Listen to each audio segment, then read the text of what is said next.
graduated from Rowan University in the spring of 2022 with a sports communication and media degree. I got to actually call minor league baseball and G League basketball games while I was in school. And then I graduated, and as soon as I graduated, I went to NFL Films in Mount Laurel, New Jersey. And as much as I loved that experience, I miss putting on the headsets. I decided, you know what, talk is cheap. I have a laptop that's in my house, and so 21 months later, here we are, still on YouTube, calling games and building an incredible, loving community on here with the people that I call my Philly freaks with a capital P and a capital H. We go live for every single Phillies, Sixers, and Eagles game, and we do it like old school radio play-by-play style. I'm Jason Joseph, and this is Play-by-Play with JJ. Showed swung on, barreled out to right field. Bye-bye baseball. That baby is long gone. Alrighty, sorry about that. Here we go. We are live. All right, so 14:20 left to go in the first quarter. As Drake Maye gets the snap, he's going to throw it over towards the right side, and it's going to be just a short completion there for about 5 yards. So the New England Patriots taking on the Houston Texans. We had a little bit of a quick turnaround because we had to make the thumbnail really quickly. I wasn't originally going to do this game, but I'm happy to do it. And you know what?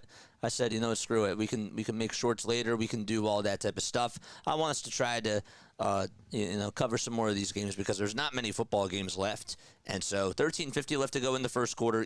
The Patriots are going to go on a 3-and-out here. Bryce Behringer is going to punt it. Jalen Noel on the return. It's going to bounce inside the 20, and it's going to go to the 15, and taking it all the way over towards the 27 of Houston is going to be on the return. It was Jalen, and now C.J. Stroud's going to go out there. 3 more subs, guys, until we get to the 8250 marker. Again, hit the thumbs up button, subscribe to the channel, and turn on the notification bell icons too. On the YouTube short side of things, I apologize. Let me try to get this up and running and make this look better. I think that I have the wrong score up there. That's still not the right scoreboard, darn it.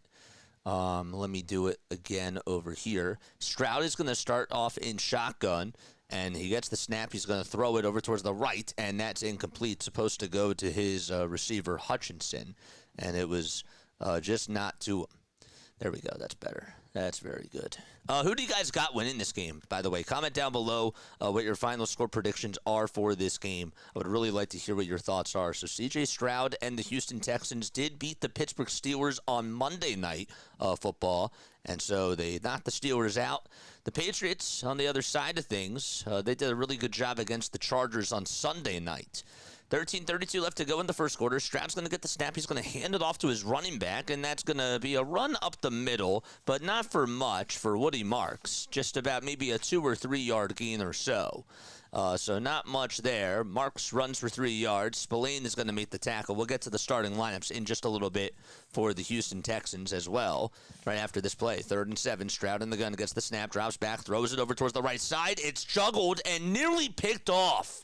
Oh, man, so close. Ellis was right there. It was supposed to go to Kirk. He had it right in his hands, and then he just dropped the ball, and Ellis nearly picked that thing off. Now, it is really cold out there, mind you, but he was just not able to haul it on in, Kirk. It hit him right in the chest, and then Ellis tried to dive on for that ball. It was a tough grab because, again, he had to catch it just above the ground, but not able to hang on to it. Nonetheless, though, Houston and New England have a 3-and-out, and Houston will elect to punt the football, and this punt is popped up. It'll be launched inside the 20, caught at the 15, and taking it inside over towards the 20, towards the 30, and being tackled on the ankles is Jones, and he will be marked on out of bounds at about the 33 of New England territory.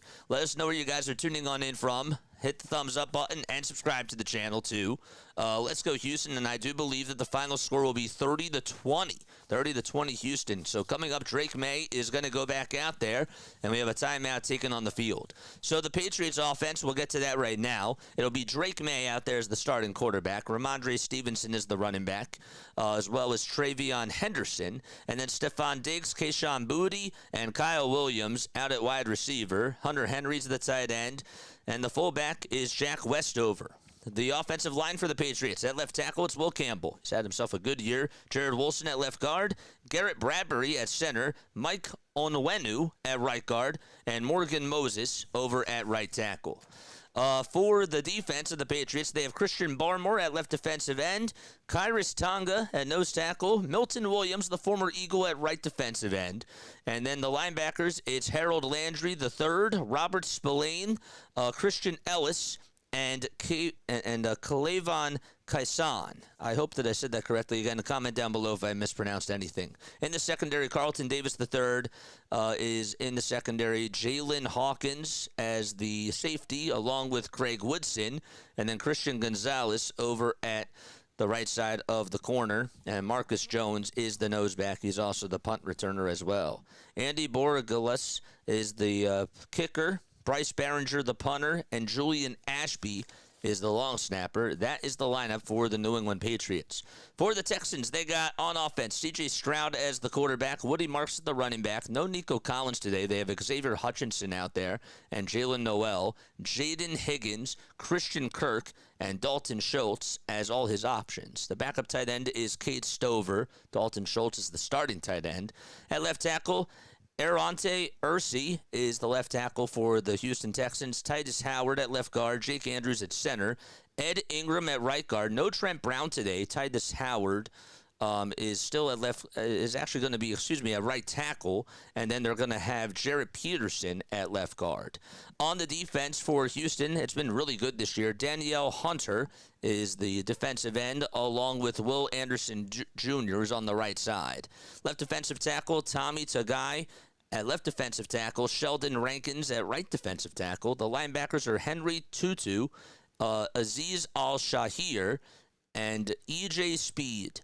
And then in the secondary, you got Derek Stingley Jr. at left corner, Kalen Bullock at short safety. The full safety is Jalen Reed. Kamari Lassiter is on the right side of the corner, and Jalen Petre is the noseback. So we start off the next drive as Drake Maye is going to make a short pass to Ramondre Stevenson, takes it outside the 45 and down to the New England 43-yard line. So he is at the 43 of New England, 2nd and 1. And I say the 45, I meant to say the 40. I still got to get used to these yard markers here. The kicker for Houston, they have Kiemi Fairbairn as the kicker. Tommy Townsend is the punter. And Traymon Smith is the kickoff returner. And the long snapper is Austin Brinkman. Jalen Noel is the returner. Here we go. All right. Maye in the gun, gets the snap, throws it over to Stevenson, runs over towards the outside, takes it past over towards the 37, and that's where he's marked down. Ramondre Stevenson gets himself 20 yards. He got past the 50, he took it outside the 40, and got tackled by Bullock at the 37 of Houston territory. Ramondre getting involved so far in the offense. And again, Maye under center. He's going to flip it this time over towards his other running back. That's Trayvon Henderson. And he's only going to get, actually lost 2 yards there. He got tackled by Pitre. And it'll be a 2nd and 12 back at the Houston 39. Don't forget to like, don't forget to subscribe. Like I said earlier, I'm tuning in from Greensboro, North Carolina. As always, Scott. Yes, sir. I'm happy to see you on here, man. How's your day going so far? Thanks so much for stopping on by during the Magic Grizzlies stream. That was a lot of fun. Got 2 playoff football games today. 11:05 left to go in the first quarter. 2nd and 12 for Drake Maye as he's in the gun. He gets the snap, throws a short pass over towards the left side, and, well, the ball didn't come out. It was caught by Henderson, but he lost himself another 2 yards. So he's lost 4 yards over the last 2 plays, and now it's 3rd and 14 for the New England Patriots. Final score predictions comment down below. Ken is here. What's going on, Ken? How you doing, man? He says, hi, how you doing, my friend? Yes, sir. I'm doing good. Happy to be on here. 3rd and 14 at the Houston 41-yard line. It'll be 3rd and long. Three receivers over towards the right side for Drake Maye. He gets the snap. He drops back again. He's looking towards the right side. Throws it actually up the middle. And a line drive catch made by Stephon Diggs, but not good enough for a first down. He got past the 30. He took it to the 20 of Houston. It's now fourth down territory for the New England Patriots. They just need a yard. They got to get to the 27, and we'll see what they're going to do on offense here. Of course, Mike Vrabel, the head coach for the New England Patriots, has had himself a very good year, arguably up for Coach of the Year candidate.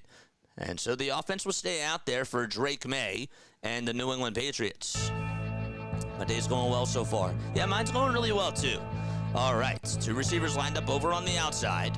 And there is another receiver lined up over towards the slot. Maye in the gun, gets the snap, throws it up the middle. Wide open catch at the 20, to the 10, to the 5. Touchdown, New England. The Patriots take the lead. Douglas with a 28-yard catch. And it's 6-0 Pats. This crowd goes bananas.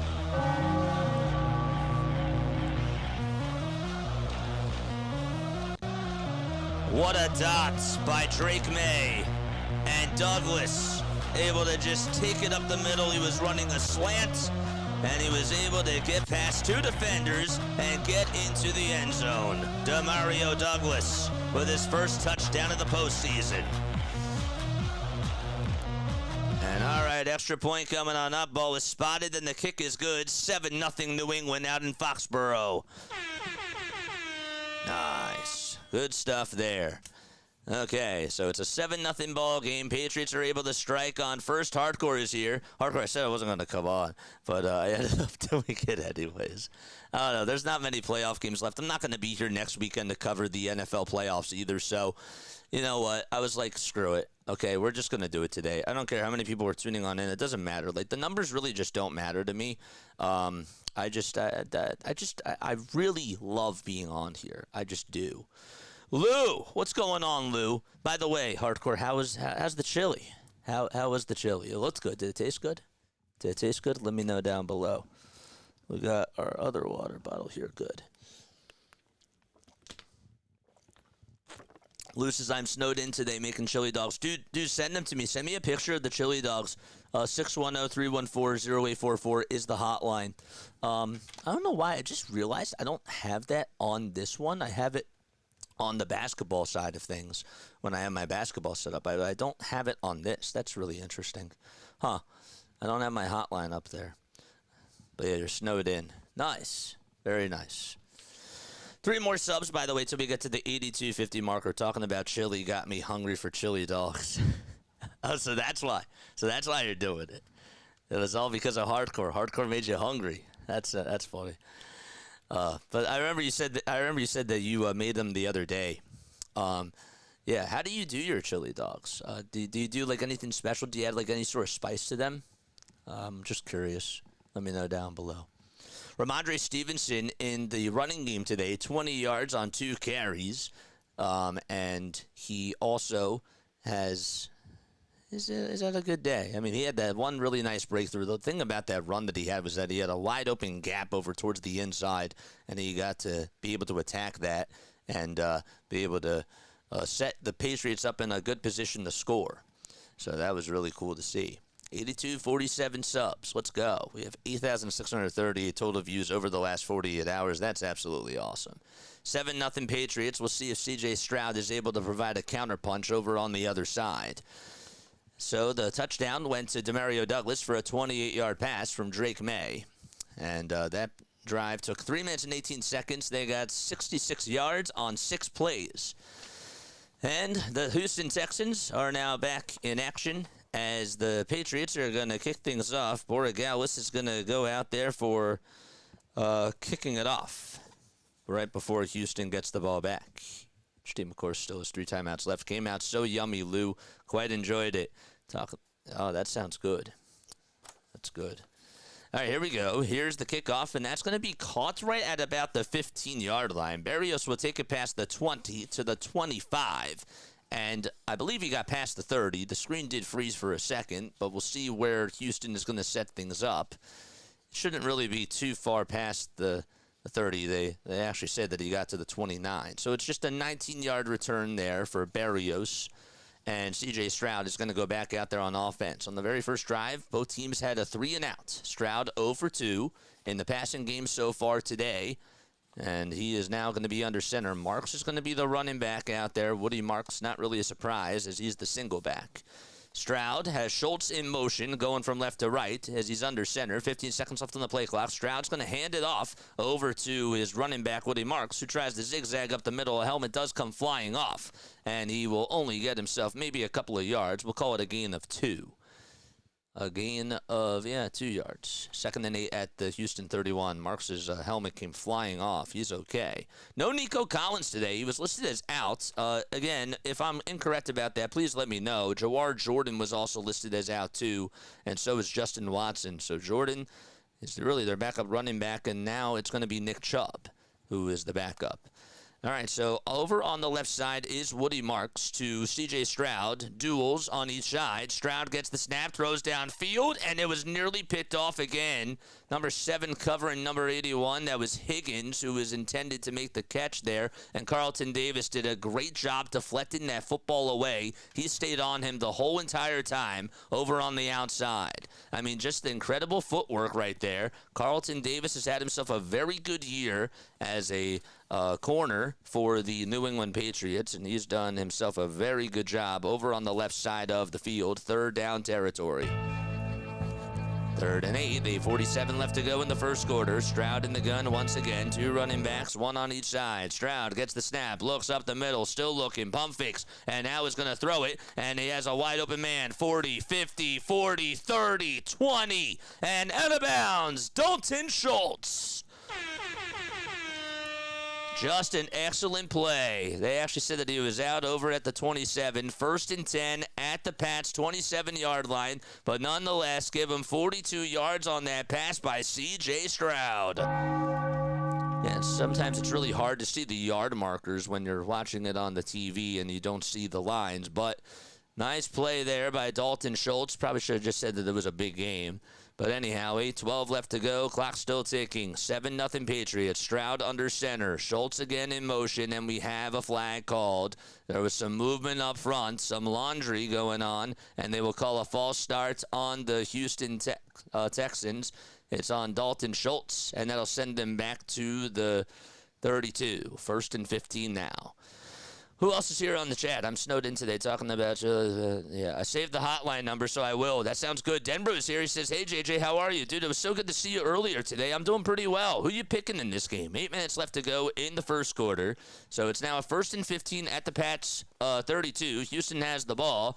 And here's the snap, and under pressure is Stroud. He has to throw it, and he does, and he gives it back over to Higgins, and Higgins makes a diving catch at the New England 23 on the hash mark, and he gets himself 9 yards. They'll call it a 2nd and 6 at the Pats' 23-yard line. It was a play-action pass, and the pass rush was coming right over for him, and he was able to just get it out and make an excellent throw. Wide open play by Higgins. 2nd down and 6. Higgins with his first catch of the day. That was his 2nd target, though. Stroud again in the shotgun formation this time. Gets the shotgun snap, throws it, it's battered around, and it's incomplete. Supposed to go up the middle to Hutchinson. Ellis deflected it and just went in between about 2 Patriots defensive players, and the clock will stop with 7:13 to go. Yeah, I got those dried jalapeno chips, Lou says, they have at Wawa, and put them on for some crunch. I remember you said that now. Sorry about that. I remember you said that. But yes, Texans defense has to carry them. This is not a great start. Not a good start for them at all whatsoever. You're absolutely right. 3rd down territory. 10 seconds left to go on the play clock. Schultz again in motion for the Houston Texans, and they're lined up in the shotgun formation again. Stroud gets the snap, throws it up the middle, and that's going to be caught for a 1st down marker, and nice play there by Christian Kirk. He was wide open again, and Kirk able to get himself a 1st down. That's the 2nd 1st down today for Houston. And they both come on this drive. There is a flag thrown, though, and I couldn't tell where the flag was, so hold your horses for a second. 7:04 on the game clock. D'Amico Ryans, of course, head coach for the Houston Texans. Texans this year. Well, again, they made it to the playoffs, and they ended up beating the Pittsburgh Steelers. They're 12-5, finished the season 12-5. 5-3, they were on the road this year. And I believe that the flag, let's see, it was called on New England, so they're going to call a face mask. They will call a face mask, as after Kirk made the catch, it looked like that Davis grabbed him right on the face mask, and that's going to result in a 1st and goal, and that'll send Houston to the 6-yard line of New England. So they've gotten 65 yards on 6 plays. Stroud, again, under center. 2 receivers over on the right side, one behind the other. And here we go, the snap made and the handoff, and ready for Woody Marks. That was Tavai. Tavai over on the defensive line, able to just tackle him immediately and do a good job. Jelani Tavai, the backup right inside linebacker for Christian Ellis, got a snap there and made himself a big play. And Marks only got back to the line of scrimmage. There's a guy who does a hot dog cart and a YouTube for it called Home Dog LLC. He's based in Harrisburg, and there's a Birds fan. Dude, that's so cool. 2nd and goal now for Stroud. He has the snap, fakes the handoff, rolls over towards the right side at the 10. Short pass, it's lofted over towards the 4. It's caught, and Dalton Schultz will take it now down all the way towards the 1. 3rd and goal, Dalton Schultz, nice catch, and again, a very good deceptive play call there for Houston, and C.J. Stroud able to find his man again wide open, untouched, and he got tackled by Jones just at the 1. That was a clutch tackle, too. 3rd goal now for the Houston Texans. I get ideas from him. That's so cool. Ooh, I dig me some bratwurst on the grill with mustard and onions. Okay, here we go. Stroud again under center. A fullback right behind him, and a running back behind him. Here we go. A handoff to Marks, and he's into the end zone, but there's a flag thrown, and I think that they're going to call it back. Yes, they will. They will call a false, or not a false start. They will call an illegal shift, and it'll be 3rd and goal, backed up to the 6 of New England. That's a bad penalty there. Called on the Patriots, or called on the Texans, excuse me. Texans moving the ball at least, yeah, for sure. Oh, there is a flag. Got to hand it to the crowd. They sound loud. The crowd sounds loud, baby. 3rd and goal at the Pat 6. New England leads it 7-0. Demario Douglas caught a 28-yard touchdown pass from Drake Maye on the 2nd drive of New England. 3rd and goal. Clock stops at 5:36 to go. Triples towards the left. Stroud in the gun. 8 seconds left on the play clock. He gets the shotgun snap. He looks towards the left side. Now looks up the middle. The pocket's collapsing, but he throws it over towards the end zone, and it's in no man's land. It's incomplete. The intended target was Marks, but Barmore was covering him pretty well. Stroud, though, not able to throw it near him. He had to sort of rush to get the throw off, and he did. It's now 4th and goal territory. 5:29 left remaining in the first quarter. They're going to settle for a 3 here, and they will have Fairbairn go out there. He's 35 for 35, under 50 yards this year. He has missed 4 from 50-plus. This is a 25-yard field goal attempt. They will settle for the 3. And here's the snap. The ball is spotted, and it goes through the uprights. It's good. 7-3. Patriots lead it by 4. Texans put up 10 plays and 65 yards, but they settle for a 3. And they trail by 4 points to the Patriots out in Foxborough. We'll be right back in just a few moments. Don't go anywhere.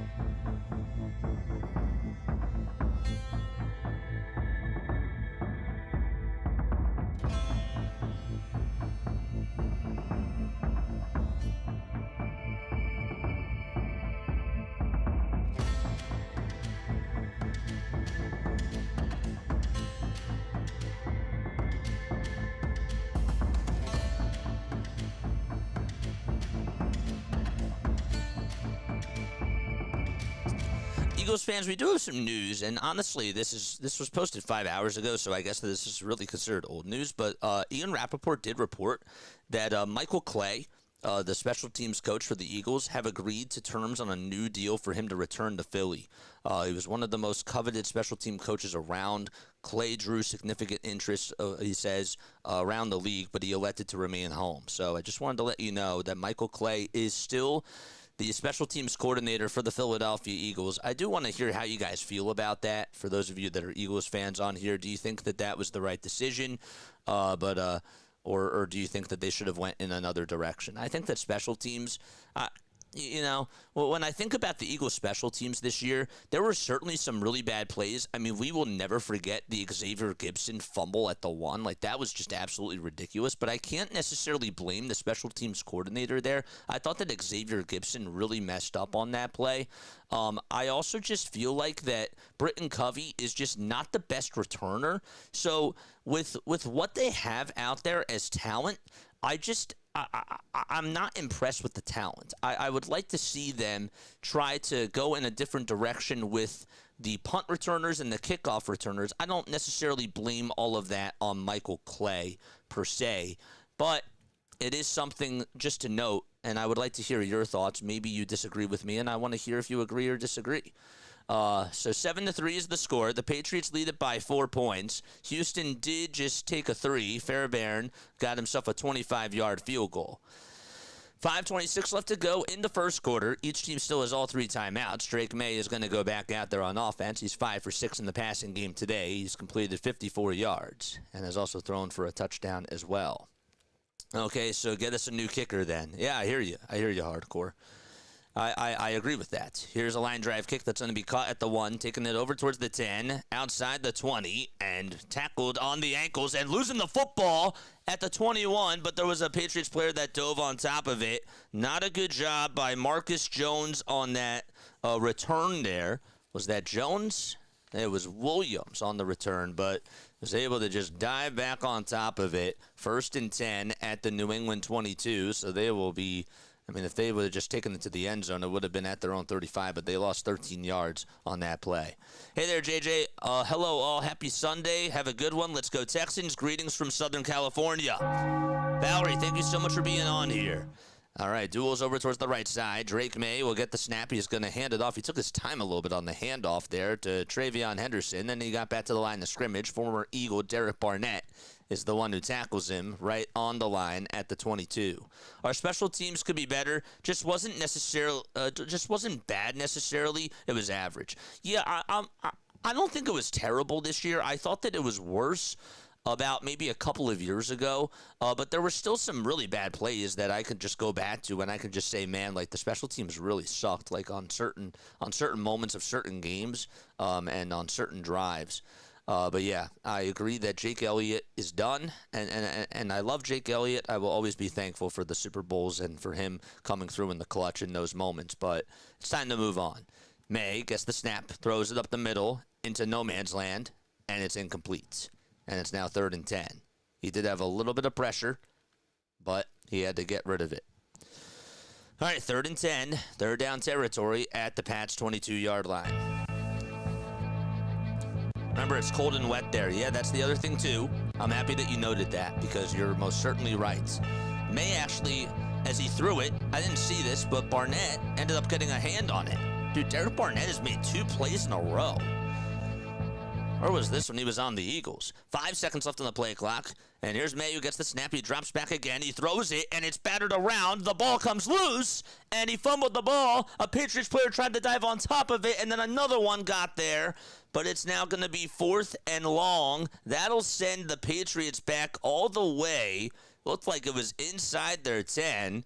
So the Patriots just not able to hold on to the football here. And, well, that was another nice, I mean, Hardcore was right. It obviously is wet and slippery out there with all the snow, and it's cold. And Maye just got the football punched out and took himself a 12-yard sack, recovered by Campbell at the Patriots 3. Man. So here's a long punt that's going to be launched all the way to the 42. That was a great punt. And taking it past the 45, over towards the 50 on the inside. and out of bounds to about the Patriots 47-yard line. On the return there is Jalen Noel. And so very good field position for C.J. Stroud and the Houston Texans to at least get a 3. Love that defense. Dude, that defense has been really good. Jay can still play in the league, but he's done here. Yeah, I agree. I'm with you. I'm with you. It's time to move on, and I think that's really where I stand on that. That defense has been good, though. That Houston Texans defense has been very good so far, and so far hardcore. You seem to be proving me wrong. I did say, though, that because of the conditions, because I didn't think about that, I did say that it was going to be closer. Originally, I thought, well, this is going to be a blowout, but then I thought more about it, and when it came to the field conditions, I will give myself a little bit of credit for taking it back, but you're the one that did say at the very beginning that this was going to be a close game, and Houston, I think you did say that Houston was going to win. My memory might be really bad. They always freeze in that moment. Just drop down on that ball. Don't try to scoop and score. They do always freeze. Yep. It is what it is. They lost 19 yards on 3 plays, by the way, the Patriots. So, not a good first drive for them. A very good second drive. And the third drive was the worst one of all for them today. But give credit to the Texans' defense. They've balled out so far. And we'll see how they respond on offense. Houston does have 71 total net yards in this game. And New England has 53. They were actually really at 72 before that drive, and that certainly did not help. Both teams have had 12 plays on offense. Not many flags in this game so far. Just 2 punts by the Patriots and 1 for the Houston Texans. And New England has controlled the ball for 6 minutes and 26 seconds of this game. Let us know where you guys are tuning on in down below. Hit the thumbs up button and subscribe to the channel. My name is Jason Joseph. This is Play-by-Play with JJ. We've been going on for not only Sixers, Eagles, and Phillies games, but we're trying to cover as many NFL playoff games as we can. We're not doing any next week because we're going to be away. So that's why we're doing both of these playoff games today. And I'm really happy about that, and I'm excited to be here. I originally wasn't going to go. I said during the week that I was going to do this, and then I thought, like, going on into today because I had a late night last night, I said, you know what, like, I'm not going to rush. I'll get ready. I'll set the thumbnail up, and then I'll, spend a little bit of time with the family and eat some dinner. But then I thought, you know what, like, there's not many, I'm going to be going away, so I might as well just do it. I should just do it.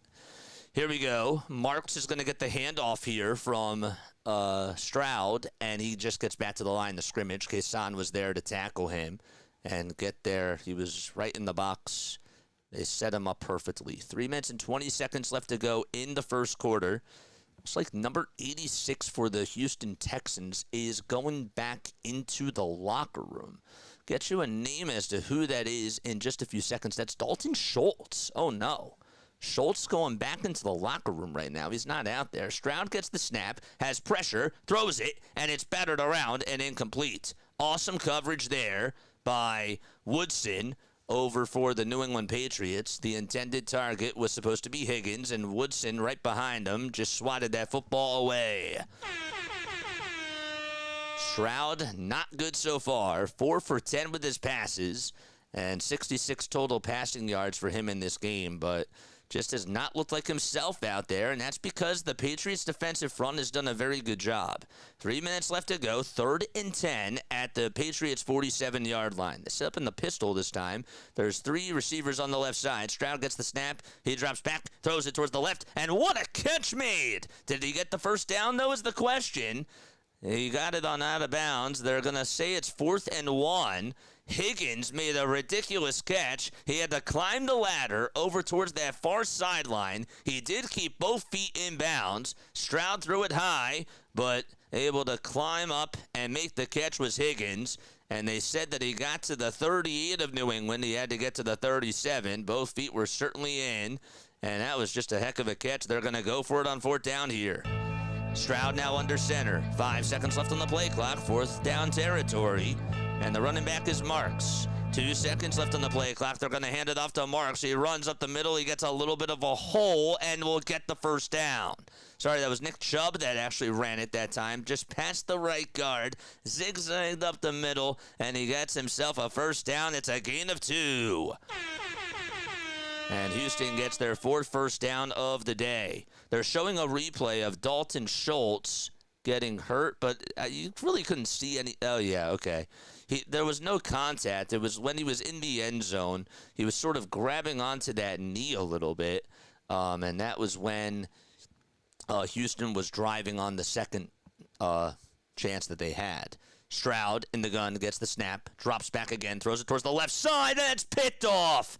An interception made by Christian Gonzalez. He overthrew it, and Christian Gonzalez gets himself an INT. Wow. I mean, he threw that thing way too far in back of that receiver there. And the question is, did he get both feet down? There's 1 foot. Did he get the second one down? I don't think so, looking at that replay. Supposed to go to Christian Kirk. They ruled it as an interception. And I think that the left foot was down. Did the right foot get down? Is now the next question. Or sorry, the right foot got down. There it is, right there. His right knee was down. The second one, I don't think he got.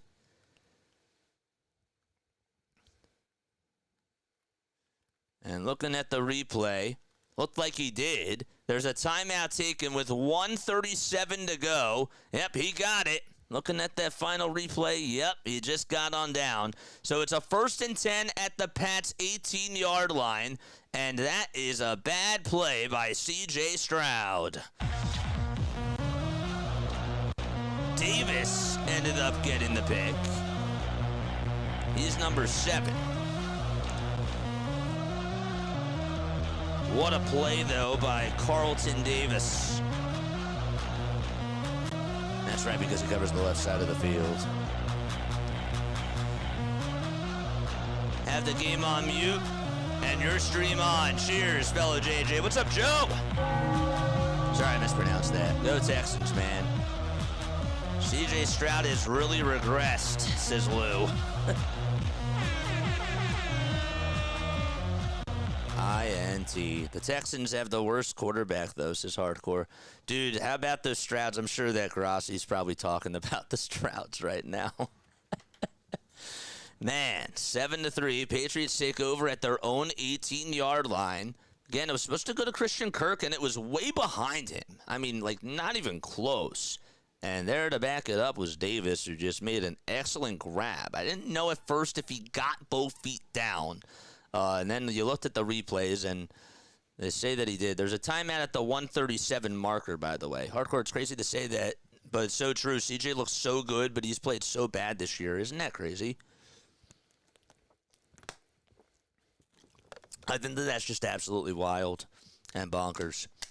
7-3 Pats. In case you guys are just tuning on in, my name is Jason Joseph. This is Play-by-Play with JJ. Spread the word. We're going on again tonight for the Chicago Bears game. Bears play against the Rams. That should be a fun one to watch. Then tomorrow at 1 o'clock on MLK Day, we will be doing the Milwaukee Bucks game in the afternoon, and then we got the Philadelphia 76ers playing at night.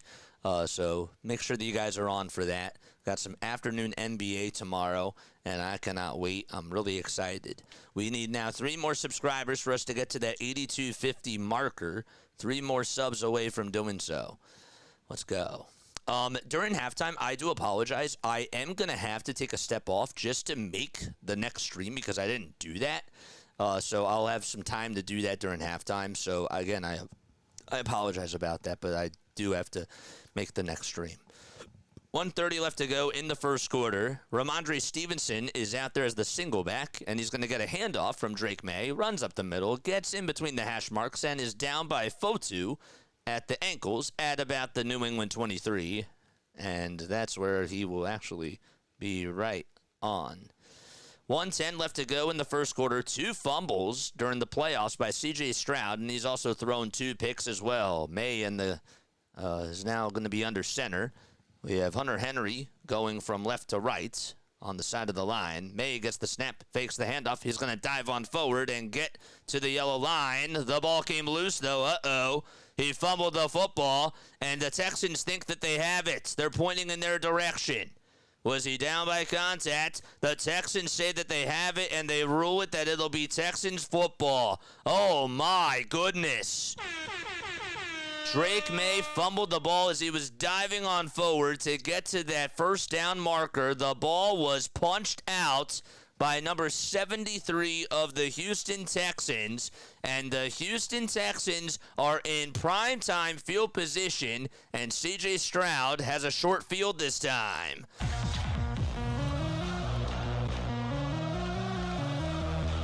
That's a big play. Another turnover. And Drake Maye not happy.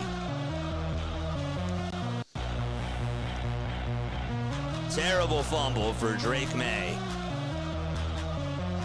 Wow. That's a fumble.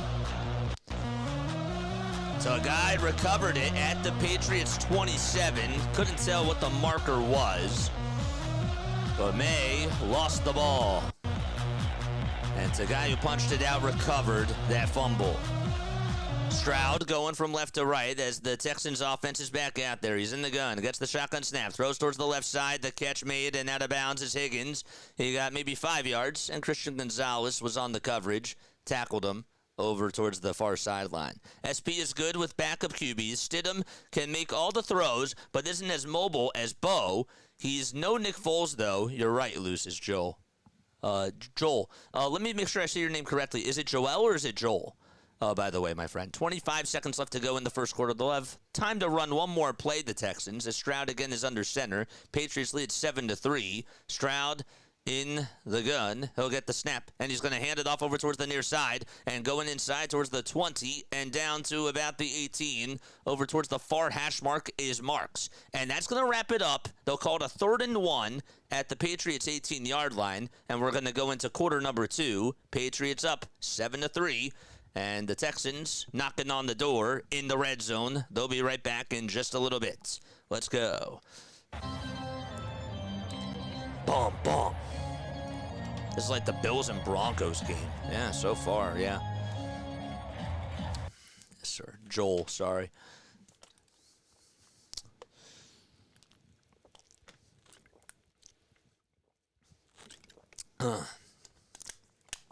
Joel, Joel, I have to wait for him to respond because I want to make sure I say the name correctly. I really do. I know some people pronounce it differently, so. And I care about that because I care about my audience. I am about 3 blocks from the Broncos Stadium, says Hardcore. I don't know if you heard me, but can somebody in chat ask him if it's Joel or Joel? I would appreciate that. I don't know if you can hear me or not. All right, so it'll be 3rd and 1 at the Pats 18. My name is Jason Joseph. This is Play-by-Play with JJ. Hit the thumbs up button and hit that subscribe button as well. He's going to the game? Wow. As an Eagles fan, I feel for Josh Allen, says Sam. Yeah, I do too. I'm happy that you bring that up, Sam, because, look, listening to the press conference that he had last night, you really felt for him. Right? He didn't have the best game at all. The referees were also not making some good calls at all whatsoever. But, this was supposed to be his year. This was supposed to be his year because Lamar Jackson, Joe Burrow, and Patrick Mahomes were all at home.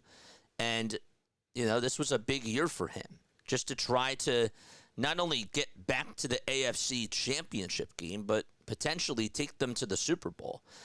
And you just feel, right? Like you saw the emotions running down his face, and this is just what the game does. And this is why I love the game, because there's moments where you see somebody going through something like this, and you feel for the person just from the human aspect of it, because this guy works so hard on his game. He's actually defied a lot of odds just to be able to be considered himself a very good quarterback. Look at what he's done just to get to the NFL. And you just, as a fan, you want to see him get to the finish line. But he didn't have his best stuff. He didn't blame it on his teammates, and look, he made some really bad plays, but I still thought that he gave them a chance to win. He did. Pronounced just like Hole, but with a J. Joel, got you. What's up, Joel? Dude, so wait, so are you going to the game? Are you going to the Broncos game? All right, so here we go. Second quarter just got underway, and again, they're going to go for it on third down here. They're going to go for it. It's a 3rd and 1, and they're going to do a QB sneak or a brotherly shove, I should say, up the middle, and that one is good. Just call it a tush push, JJ. Really, I mean, come on. So it was a direct snap over to Stover, who is the fullback, and he gets himself 2 yards. That's going to move the sticks for the Houston Texans. They get themselves a 1st and 10 at the Pat 16. You got a nice little push from the back, too. 1st and 10. 5-man rush up front for the New England Patriots. Stroud gets the snap. He has blockers. Makes a short pass that's caught inside the 20 and taken to the 15 and down right on the numbers of the 10 is Marks. And he will get his way to the 10-yard line for 6 yards. Because, man, the NBA was my favorite sports league by far growing up. Yeah, it's a different – sports are different now, man. The leagues have changed. The games have changed. 14 minutes left to go in the first half. It's snowing pretty hard out in Foxborough. 2nd and 4 at the Pats 10. And the Texans are 10 yards away from taking the lead. All right, 13:50 left to go. We got a super chat. I'll read it in a second. Oh, man, thanks so much for the super chat. 3 seconds left on the play clock. Stroud in the shotgun formation yet again. So He'll thanks get the for snap. doing that He's going body to hand that it you so off. well. And Drew can Here's pass some one love for defender, that. but not going too far away. Maybe he got back to the line of scrimmage. He did, and that was Marks. He just got back to the line. That's the second time that his helmet has come flying off today. I mean, I don't know if there's a buckle that's missing or whatnot, but that's the second time that his helmet came off. 3rd and 4 at the Pats 10. Dude, John Dasher with the $10 super chat. What's up, JJ? Texans are my number 2 team, so thank you for doing that voodoo that you do so well. Here's some love. Dude, thanks so much. Big shout out to John. Drop the MVPs for him. 3rd and 4. Here we go. Stroud in the gun again. Gets the snap. Throws it over towards the left side, towards the end zone, and a jumping catch made. It's hold on in. Touchdown, Houston. 9-7. Texans go out in front. It looked like it was Christian Kirk who made the catch. It was. He was able to keep both feet in bounds. It's 9-7 Texans. He had the middle of the field open too, it looked like. Yeah, he did. He had a receiver open up the middle. It looked like it was number 18 for the Texans, Xavier Hutchinson, I believe. Number 19. 9-7. Here's the extra point, and that one goes right down Broadway. It's good. 10-7 lead for the Houston Texans as Bear knocks it down.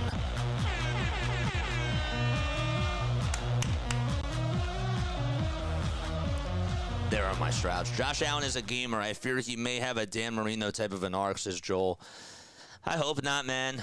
I really hope not, because I love watching top-tier talent people play. It's like, I mean, a good comparison. Or, you know, here's what I'll say, actually. Is Josh Allen Joel Embiid? I'm not asking, I'm not saying that he is. But think about it. Is Josh Allen, just from the standpoint of him not being able to get past Kansas City or him struggling against Lamar at times, right? I'm not saying he's personally not succeeded, but the team that he's on has not succeeded. Is that like Joel Embiid? Do you understand like what I'm saying? Like I'm not, again, like I'm not trying to say that he is Joel Embiid, but I'm wondering what you guys think, and if you guys maybe can see what I'm sort of asking. Just because they haven't, Josh Allen being one of the best players in the NFL, and Joel Embiid being one of the best players in the NBA for years, not able to get to the finals or the Super Bowl, are there similarities or is it different? It's a great game. Josh Allen, too healthy to beat Joel Embiid, but you can call him Dan Marino. I think that's fair. I think that's a good point. 10-7 Texans. That's the score. I get your comparison. A guy that just can't break through. Right. That's exactly what I'm saying. But Allen has gotten to the final four 3 times. Joel Embiid hasn't gotten there once. That is true. That's fair. That's fair. Yes. Embiid can't win a second-round series. That's fair. Josh Allen is a baller. I would take him in a heartbeat on our team, says Bill's Cocktails. Bills. Yeah, I think Josh. Look, I'm a big fan of Josh Allen. I really am. I think a lot of teams would take Josh Allen. I do. A lot of teams would love to have Josh Allen as a talent. He's a great passer, and he does make his team better. 10-7 Texans. They just leapfrogged the Patriots. And here's the kickoff. And that's going to be launched and caught right inside the 10. And running past the 20 over towards the inside, getting tripped up at the 22 on the return there for the Patriots. That is Marcus Jones yet again. And so that is where the Patriots will set up shop. And Drake Maye going back out there for his 4th time today. All right. They'll call it. Actually, they'll say that they'll set up at the 27 of New England. With the Joel Embiid comparison, I get what you're saying. 2 MVP caliber players, only thing that's different is injury history. That's also true, too. That's a very good point as well. Maye in the gun gets the snap, drops back towards the 20, fires downfield. It's battered around and incomplete. Good coverage by the Houston Texans. That was Lassiter covering Kayshon Boutte, and he got in front of him and just volleyball tipped it away. Nearly hauled it on in. But it's a 2nd and 10. It was not a good pass by Drake Maye. And, again, when you throw it into coverage against a really good secondary, this Texans team, I don't really think I gave them as much credit during the pregame show as I should have, but their secondary has been phenomenal this year. Maye is going to hand it off, and that's going to go to Henderson, and he's going to run up the middle and try to get maybe 4 yards. I think he got 4 there, but he was looking for more. Henderson, they'll call it a gain of 3, 3rd down territory again for the Patriots. 3rd and 7 at the Patriots 30. Today the Patriots are 0 for 3 on 3rd down. Can they break the ice? He's considered top 5 quarterback in the league. That's true. 3rd and 7. Maye looking to try to move the sticks. 12 minutes to go in the first half. Maye gets the snap. He's looking. Pressure's coming. He escapes the pocket. He got through 1 tackle, escapes another one, and jukes on towards the left side, takes it on out of bounds, and gets a 1st down. What a play by Drake Maye. El-Shaair is credited with the tackle. He had Hunter come right for him. He dodged and juked on out of the way, got towards his right side, and then just escaped another play. Another tackle that would have been made by Will Anderson Jr. So now it's 11:25 to go in the second quarter. 1st and 10 at the Pats 38-yard line. Here's another handoff. That goes over to Stevenson, and he's not going to get anything there. Just got back to the line of scrimmage. And they'll call it 2nd and 10. Are my eyes deceiving me, says Philly. Sports on Top. Yes, sir, we're on. We're on, baby. Let's go. If that's what you mean. If that's what you mean. 2nd and 10 at the 38 of New England. Henderson did get banged up on the play. And he's going on over towards the sidelines. So there's a timeout taken at the 11:07 marker. I thought I saw him going up and going towards the sidelines, but I guess not. There's going to be an injury timeout taken, though. That's a big loss if he cannot come back. The snow is still falling out in Foxborough. 2nd and 10 when the Patriots and Texans return. I think the Bills refusing to go with a more offensive mind, creative coach and GM is the downfall. These guys voted to ban the tush push, and they run it more than the Eagles do. Yeah, statistically they did. You're most certainly right. And I think Sean McDermott's a really good head coach, but obviously they just have not been able to get through the hump. So here's what I would compare it to, right? Imagine being a Phillies fan, right? After 2022, from where they are right now. Okay, they have the same core of guys, right? And they just keep running it back. They have a very good quarterback, the Buffalo Bills, and for some reason, they just have never had the best options for him. I do like Dawson Knox. I like their tight ends. I like Dalton Kincaid, but they don't really have a top receiver. Gabe Davis, he's not a top receiver. Khalil Shakir, he's not a number one guy. And I feel like Josh Allen just has, for all his tenure that he's been there, just has never had a good weapon crew. And they just keep running the same thing back over and over again. And if you're a Buffalo fan, you've been demanding for change for years and years because you just see the same result. Maybe a better comparison is the 76ers because we have seen the Sixers fail and just not even be able to get out of the second round. So maybe that's more so of a better franchise to compare it to when it comes to Philadelphia sports, just because they get stuck and it's like a broken record because every year it's the same result. And I find that funny, and not ha funny, but just I don't know. I feel that it's a good analogy.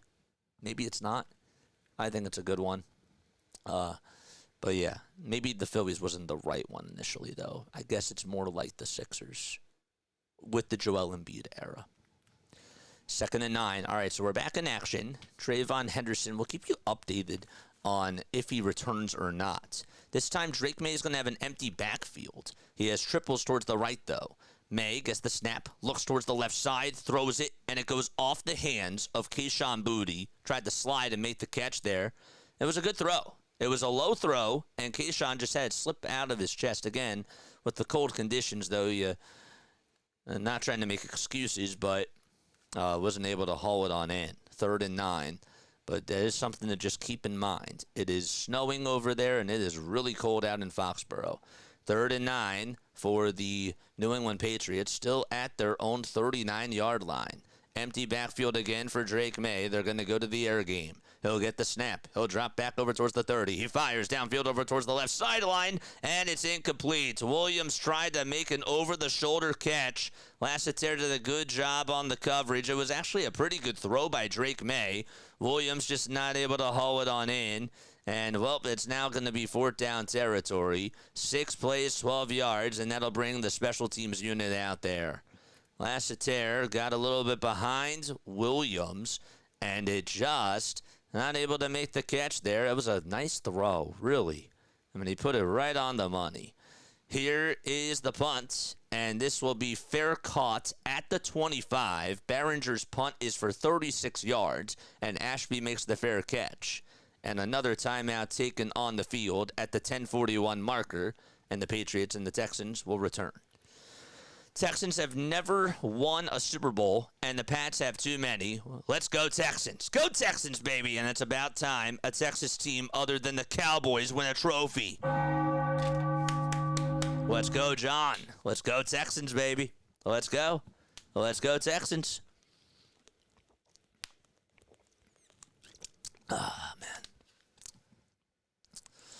Joel says, I wanted John in Denver when we were going through our QB drought. Josh Allen. Okay, I thought that you meant Ja, like meaning Ja Morant. Sorry, I'm still on basketball, I guess. Nick Chubb is now out there for the Houston Texans as the single back for them. Stroud in the gun, gets the snap, fakes the handoff, rolls back, pressure's coming, he has to throw it, and he does, and it's picked off again at the 25, to the 20, to the 10, to the 5, and on in, a pick 6 by the Patriots, and C.J. Stroud makes another turnover, and the Patriots take the lead. Marcus Jones with the catch.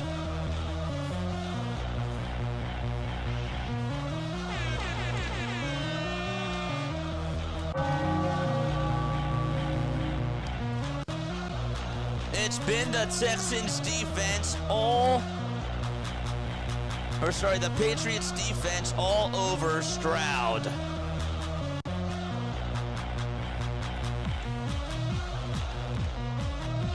Didn't want to throw it on out of bounds, and the pass rush was coming right to him.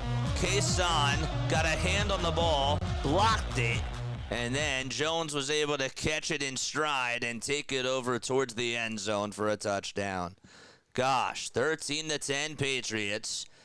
And let's see what goes on here. 10:31 left to go in the second quarter. They're going to go for the 2 here. Looks like that their offense is staying out there.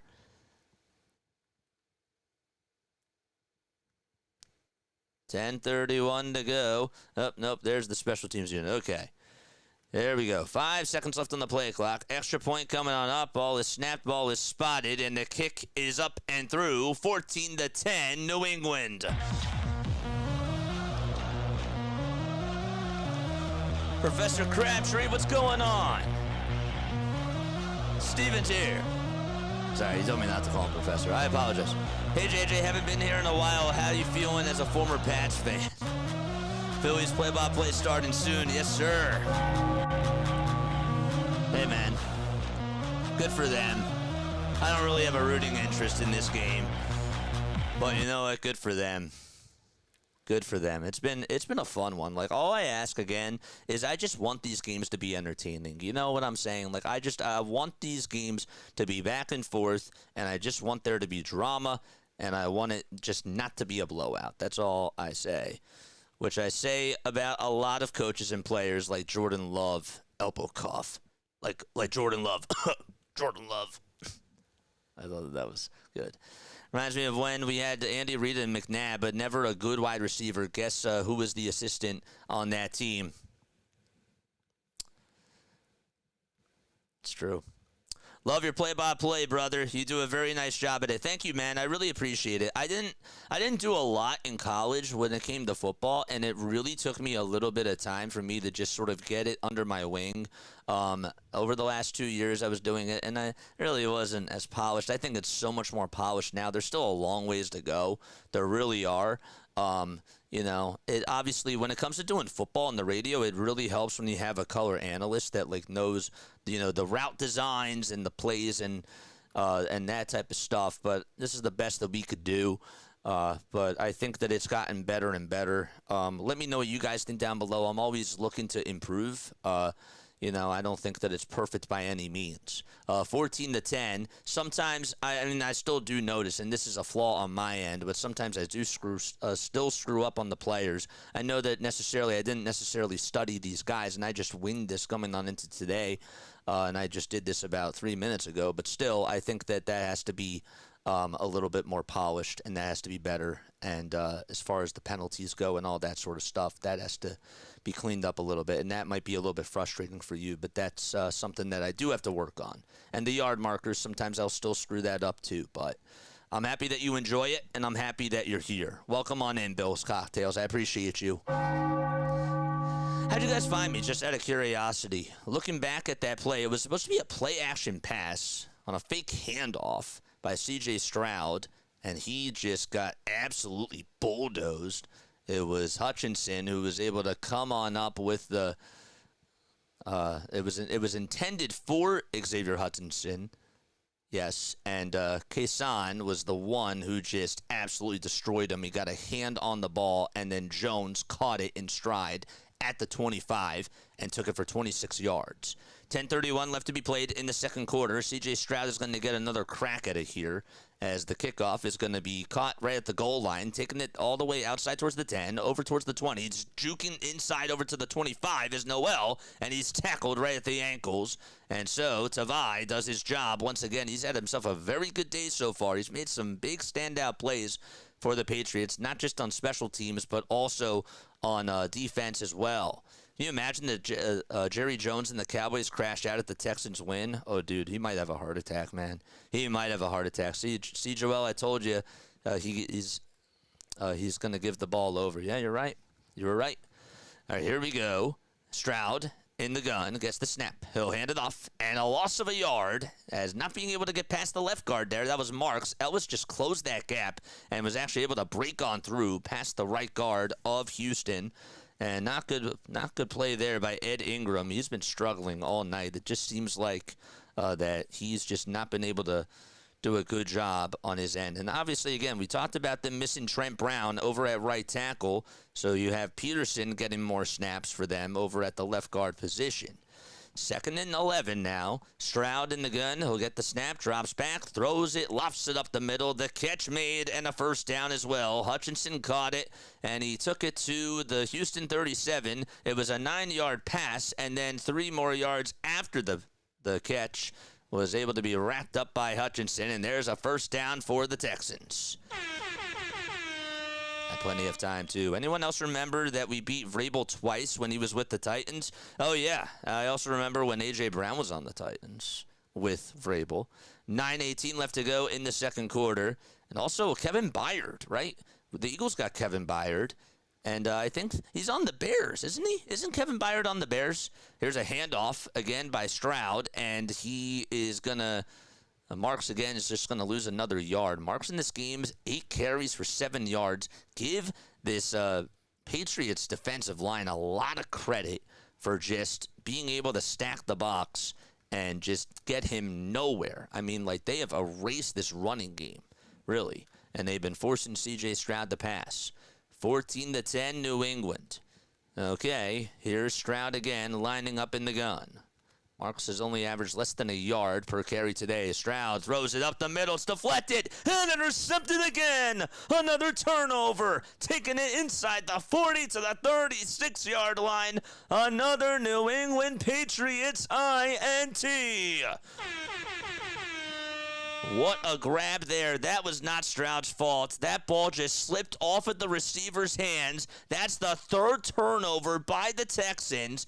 It was Hutchinson who was supposed to make the catch. He ran a slant over towards the inside. It went off of his fingertips, and it was intercepted again by the Patriots as they're able to come up with yet another pick today. Hutchinson just could not hang on, and Woodson is the one who caught it right in back of Gonzalez.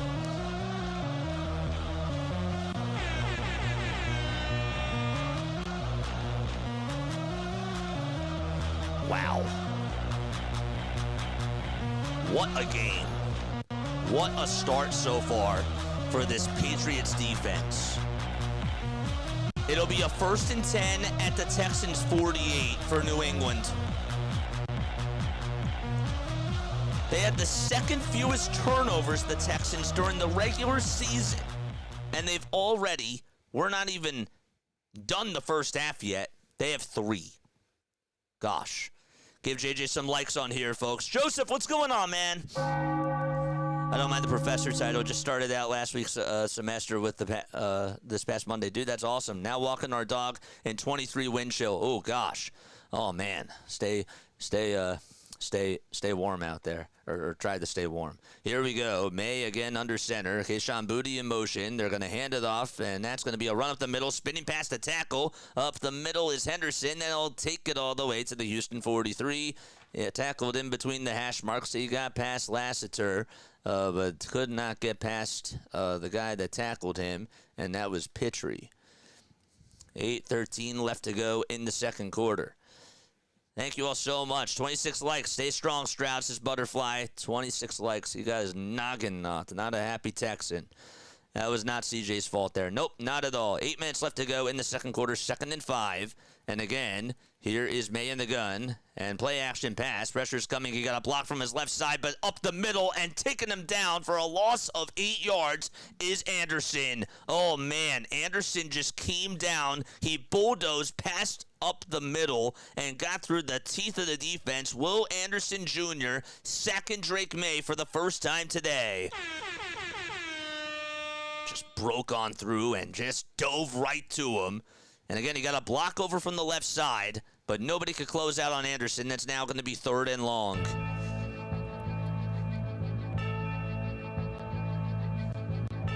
I forgot he was touchdown. You were right. Here we go. Another snap made for Drake Maye. This time, lofts it up the middle. Wide open catch made past the 50, and they will get about 7 yards there.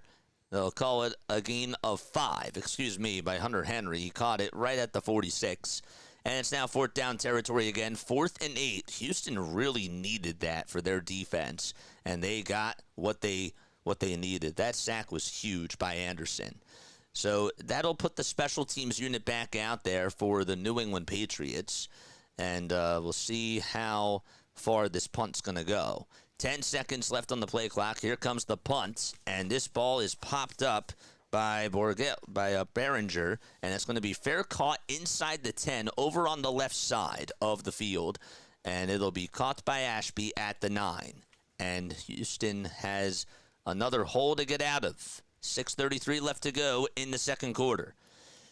I cannot believe that the New England Patriots are winning this. C.J. Stroud has gone full-blown Josh Allen, says Lou.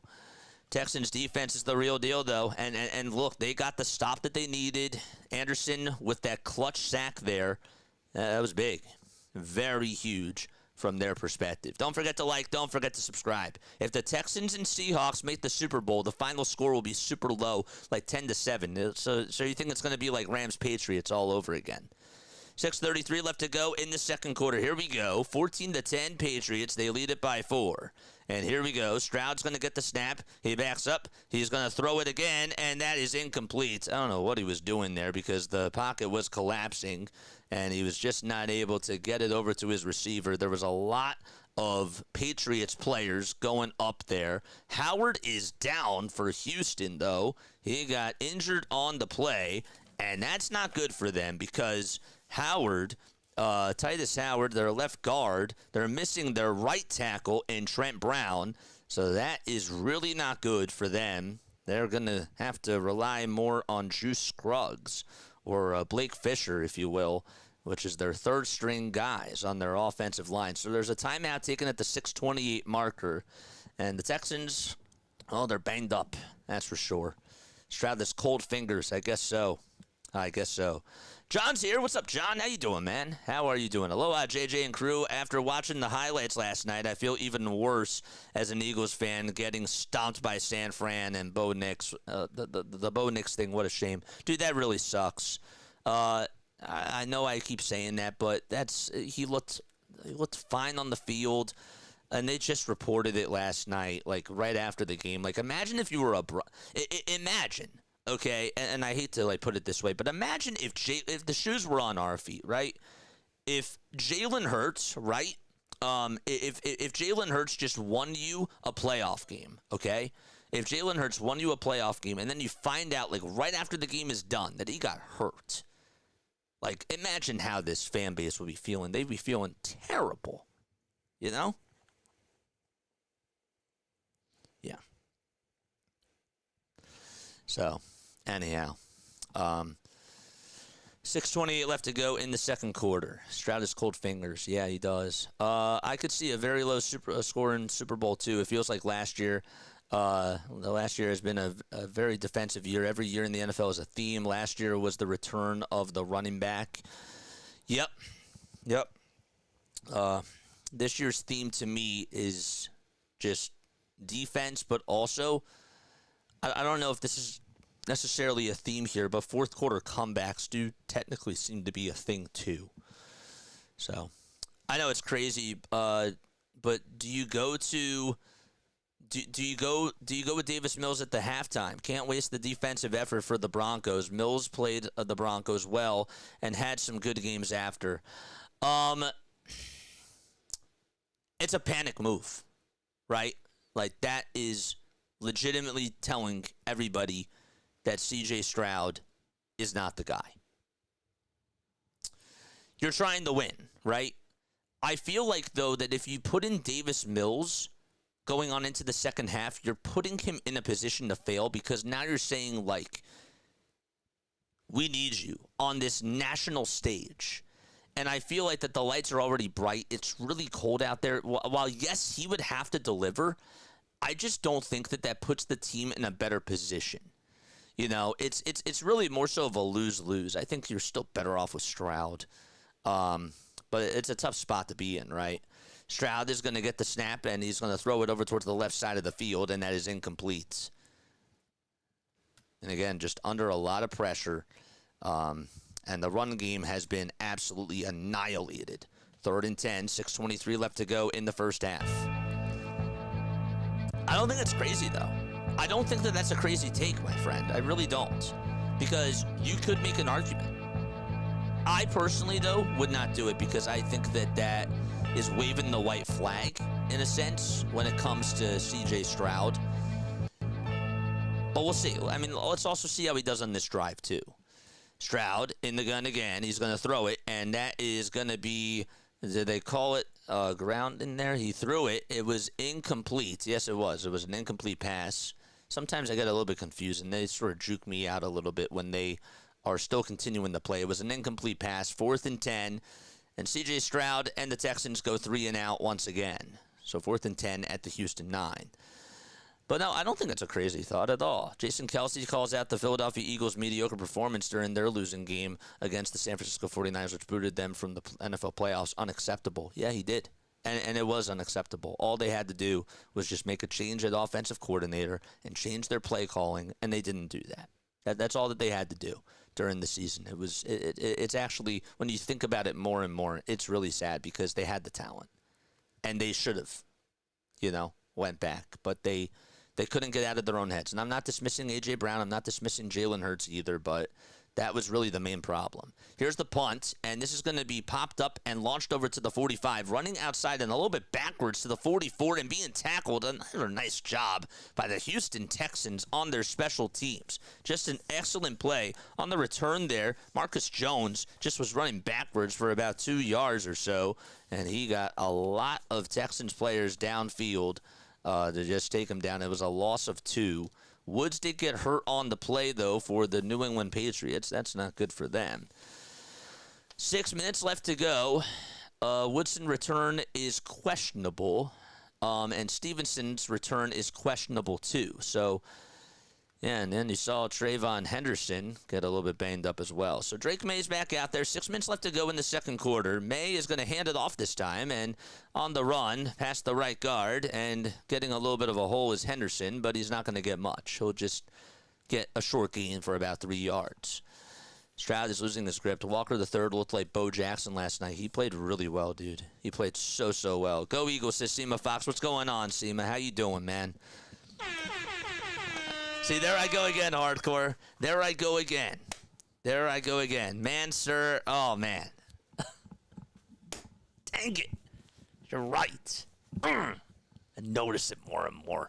5:23 left to go in the second quarter. Here we go. Maye gets the snap, throws it, wide open pass, caught at the 40 to the 35, zigzagging inside the 30-yard line and down to about the 29. Nice catch there, Kayshon Boutte. Boutte today so far in the passing game. Well, he has, what is that now? That's 50 yards there for him. He was able to just find him right in stride. 3 targets today for Kayshon Boutte. Waiting for them to update the stat. I thought that he made a catch earlier for 25 yards. Probably should have kept track of that. But it's a 1st and 10, first down for the New England Patriots at the Houston 25. Nope, that was his first catch. Sorry about that. 3 seconds left on the play clock. Here we go. Maye again in the gun. Hands it off to Henderson. Plunges up the middle and takes it right on the hash mark of the 24. And he dives on forward to the 25, tackled by Al-Shahir. You're right, JJ. The Eagles really blew a chance at something truly special and historic this year. Yeah, you're right. It's just the truth. Would have loved to see him win the Heisman. He definitely had a case for sure. I don't cheer for anyone else. To see my Fox. That's fine. That's totally cool. I'm not cheering for anybody either. I just like calling good football games. 2nd and 7 for the New England Patriots at the Houston 25-yard line.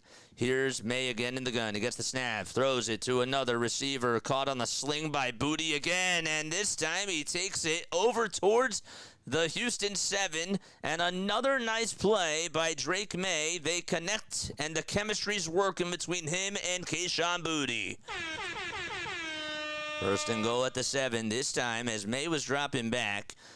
Great job on the offensive line. Specifically, Garrett Bradbury, just as the center, was able to just eat alive. Looked like it was Tommy Tagai. He just blocked him and wasn't able to let him get through on that play. 3:20 left to go in the 2nd quarter. Patriots knocking on the door again. Maye throws it towards the end zone, and a diving catch made by Diggs. He's in. Touchdown, Patriots. Drake Maye has caught fire.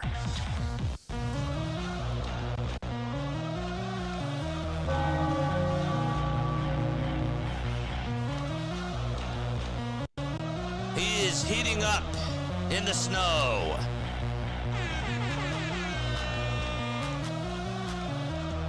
And how he made that catch, too, is ridiculous, too, because he had a defender on him, and he had to throw it perfectly, Drake Maye. And he got it right into the sweet spot. And Diggs with an incredible hold after making that catch. That's what he gets paid for. Extra point coming on up by Borregales, and here it comes. It's spotted and it's good. Thought maybe it was going to be blocked for a second.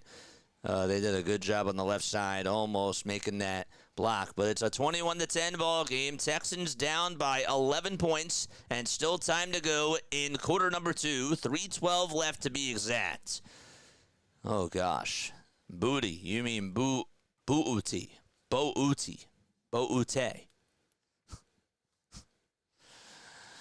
I feel like the Eagles may have learned too much on the run, says Joel, as someone who watched what they did with Saquon and Hurts last year. Need to switch up the play calling, and I believe Devontae Smith is the alpha in the room. Yeah, man. I agree. I agree that Devontae Smith is the number 1 receiver right now. I don't think that that's far-fetched anymore. I really don't. Oh, well, that's good, John. NFL and college playoffs are totally unexpected this year, says Butterfly. Butterfly's back. What's up, Butterfly? Just a heck of a grab by Stephon Diggs. Reed was on him, and as he tried to swat the ball away, he still held on to the ball. How? In that weather, too. That's impressive. Whew. All right, 21-10. Patriots get 5 plays. And they go into the end zone. They had to get 56 yards, and they got it in the span of 2 minutes and 48 seconds. That was a great catch.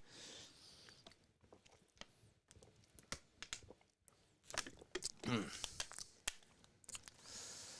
right, what's up, chat? Here's the kickoff, and this one's going to be launched and will be caught right at about the 1 by the Texans returner, and they'll take it past the 20, run over towards the inside to the 23, and 3 Patriots players were there to tackle them. And Houston, again, special teams not really doing as good of a job on their end, putting them behind the sticks. Actually got lucky. They call it, they'll say it'll actually get to the 24, so that's just an extra yard. But Noel for another return of 23 yards. Patriots with 6 first downs today. Houston has 7. Houston is 4 for 8 on third down conversions. The Patriots are 1 for 6. They were able to convert on that last drive. Stroud in the gun gets the snap, has a blocker towards his right side, throws it again, and that was nearly picked off. Oh, my goodness. Jones nearly had his 2nd pick of the day. That could have easily been another turnover by C.J. Stroud. He is just, I mean, I don't know if it's all mental or what is going on with him, but he is just so off. The ball, actually, and I didn't see this in real time, a Patriots player got right on by Howard and deflected it. So that's why the throw was short. Couldn't necessarily tell that in real time, but it was just a very quick hand by Kayshon again. What a play. He has been all over C.J. Stroud today.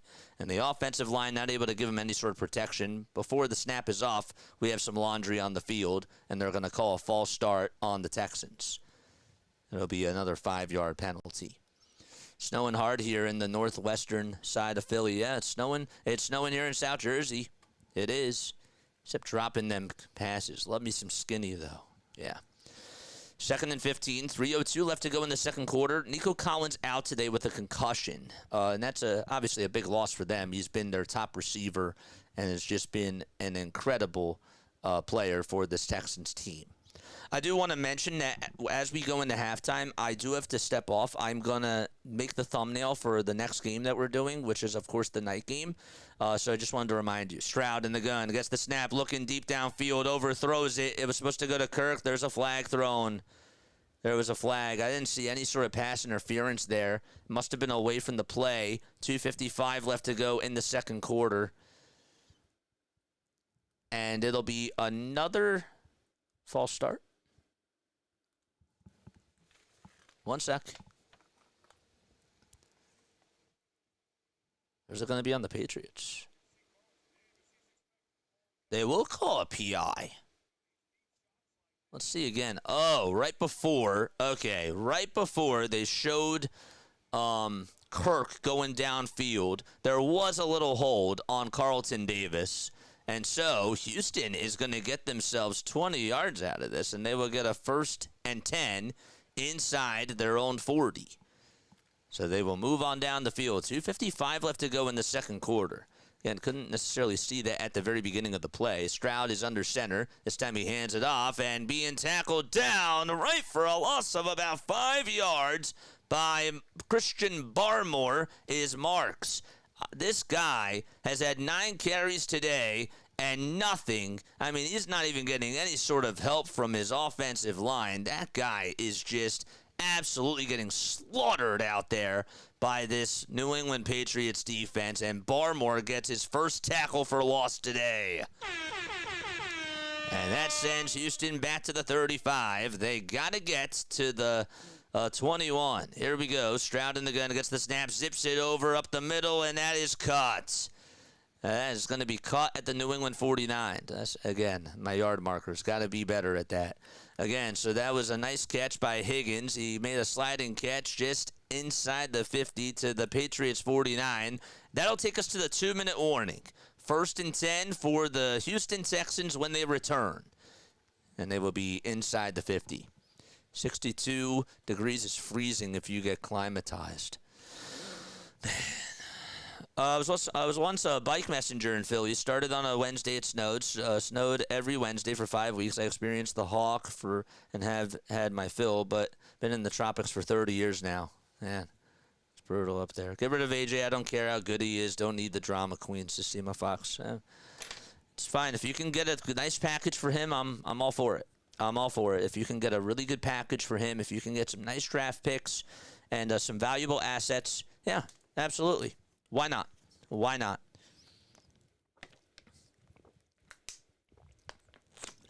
All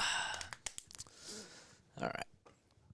Make sure you guys hit the thumbs up button. Butterfly is here. Butterfly has been hanging out for a little bit of time. Butterfly, you are the absolute... And so is the rest of the chat, by the way.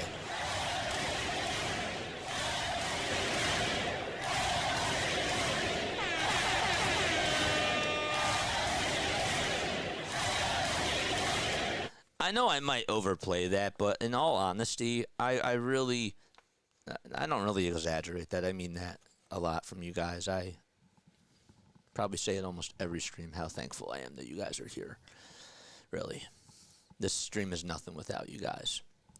AJ's becoming Antonio, says John. Antonio's different because Antonio had a lot of psychological issues. I can't really fully go into full detail with all the mental issues that he was having, but I would say that when it comes to, breaking down locker rooms, I'm not in the locker room, so I can't say that. I can't.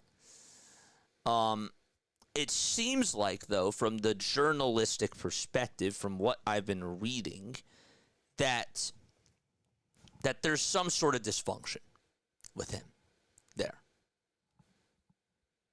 And just from an on-field perspective, he's made some really bad plays this year. Horrible plays. So, yeah, I'll say this because I don't want to get clipped for this. I don't want to get clipped for anything that I say that I'm wrong, and I'm very conscientious about that.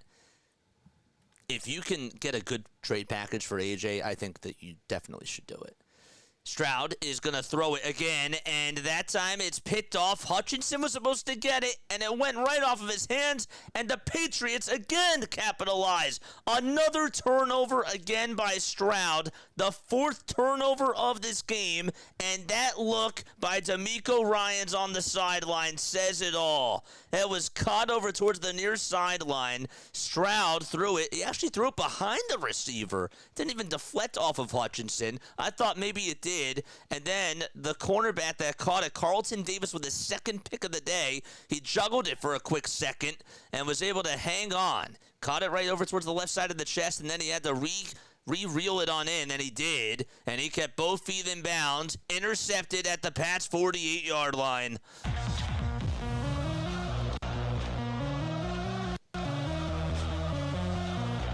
And maybe, I don't know, maybe this Davis Mills thing is not such a bad idea. Here's a handoff up the middle to Trayvon Henderson, and he'll just get 3 yards, getting past the left guard and tackled by Tagai right by the waist. Catch the ball. JJ's the king of cool sports, man. Gosh, he threw it right behind him. Stroud is literally losing his mind, says Butterfly. Yeah. Dalton Schultz has been ruled out for the rest of the game, so that also does not help them either. So they're down a right tackle. They're down a left guard, right? And Titus Howard. So Maye in the gun again will get the snap. He'll throw it towards the left side. Would have been caught for a first down, but Lassiter was covering Williams, and it's incomplete. 3rd and 7 now. Joel James. Y'all in trouble. I think the Pats can travel, says Hardcore. Yeah, they're playing really, really well. 3 more subs, by the way, till we get to the 8250 marker. Those are awesome, man. Those are awesome. 3rd down territory again for the Patriots. Bryce Young is better than C.J. Stroud now, that's for sure. Here is Maye in the gun again. Pass rush coming as he gets the snap. He has to throw the hot potato away immediately, and he does. He was intending to look for Henderson, who was about over towards his right side. Right, maybe on the same side as where the ball was snapped. The same line as to where the ball was snapped. But it'll be 4th and 7 again. Texans defense, that has not been the problem today. Not at all whatsoever. They've done as good of a job as you possibly can ask for. Here's the punt by Barringer, and that's going to be launched, and that'll be caught at the 10. Barringer has had a very good day, I would say. 1st and 10 with 1:03 left to go in the second quarter. Is there going to be a TV timeout? I don't think so. Again, at the half, I do have to step off. I have to make the thumbnail for the night game tonight, and I will make sure that I do that. So make sure that you guys come back on for the second half. I unfortunately have to get that done. I got to be quick with that because I could also see this game lasting for a little bit. And once the game is over, I would like to go get some food and say hi to everybody. 1:03 left to go in the second quarter. Stroud is going to get the snap again as he drops back, and he's going to throw it, and that's incomplete. The target was Higgins, and it was low. It was low and out in front of him. The Bills found new ways to lose. Again, Dave Portnoy has a funny yet sympathetic short about the Bills. Short. I got to slow down on my words. Yeah, I'll have to look that up, too.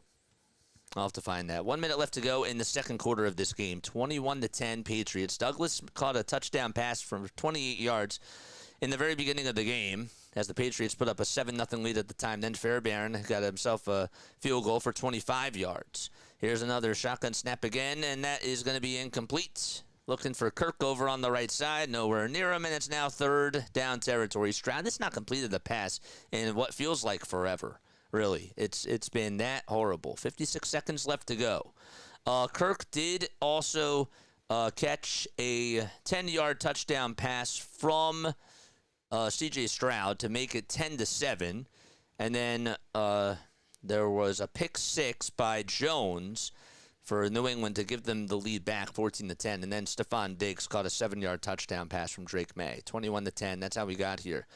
Stroud is in the gun. He'll get the snap. There's a flag thrown, but the play continues, and he's going to scramble up the middle. He'll get maybe a couple of yards, but the flag that's thrown, I don't want to say anything just yet. Let's see what it is on.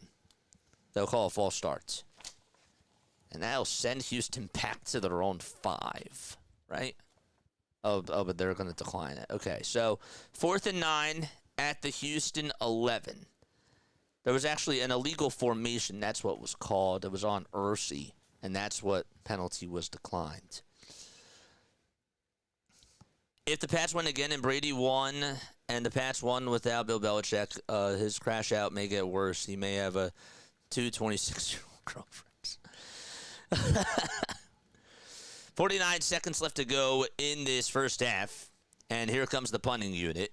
And this ball is launched over towards the right side of the field, caught right at the 32. A heck of a punt again. Taking it outside the 40, running past the 50, and down out of bounds inside the 50. Where are they going to mark him is the question.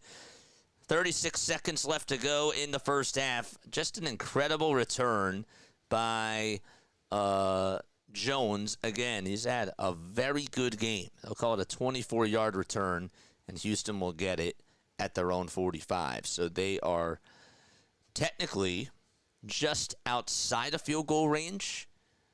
The Patriots, excuse me. I say the Texans. Joel says, we may be in trouble. I have a good history against the Pats and 6-1 at home in the AFC Championship game. Stidham throws in some universal chaos, which is hard to prep for. Here we go. Maye in the gun against the snap. Drops back. He's looking deep, and he's going to take a sack. And did he lose the ball? Did the ball come out? The ball came out. Houston thinks that they had the football, that they have it. The clock is still running. They didn't rule the play dead yet. And I think that they're going to still signal that it's Patriots ball. Let's look at the replay. Anderson swatted that football out as soon as he was going to throw it, and he could not pick it up. He could not pick it up, and then they got separated from a pile-on. It was recovered by Campbell at the New England 46. It just slipped on out of his hands, too. Again, Anderson just has done an awesome job today. He had a sack before, and this time he gets credited for another sack, but he almost came up with that football. The Patriots are going to take a timeout with 13 seconds left to go. That'll be their first timeout that they burn of the first half.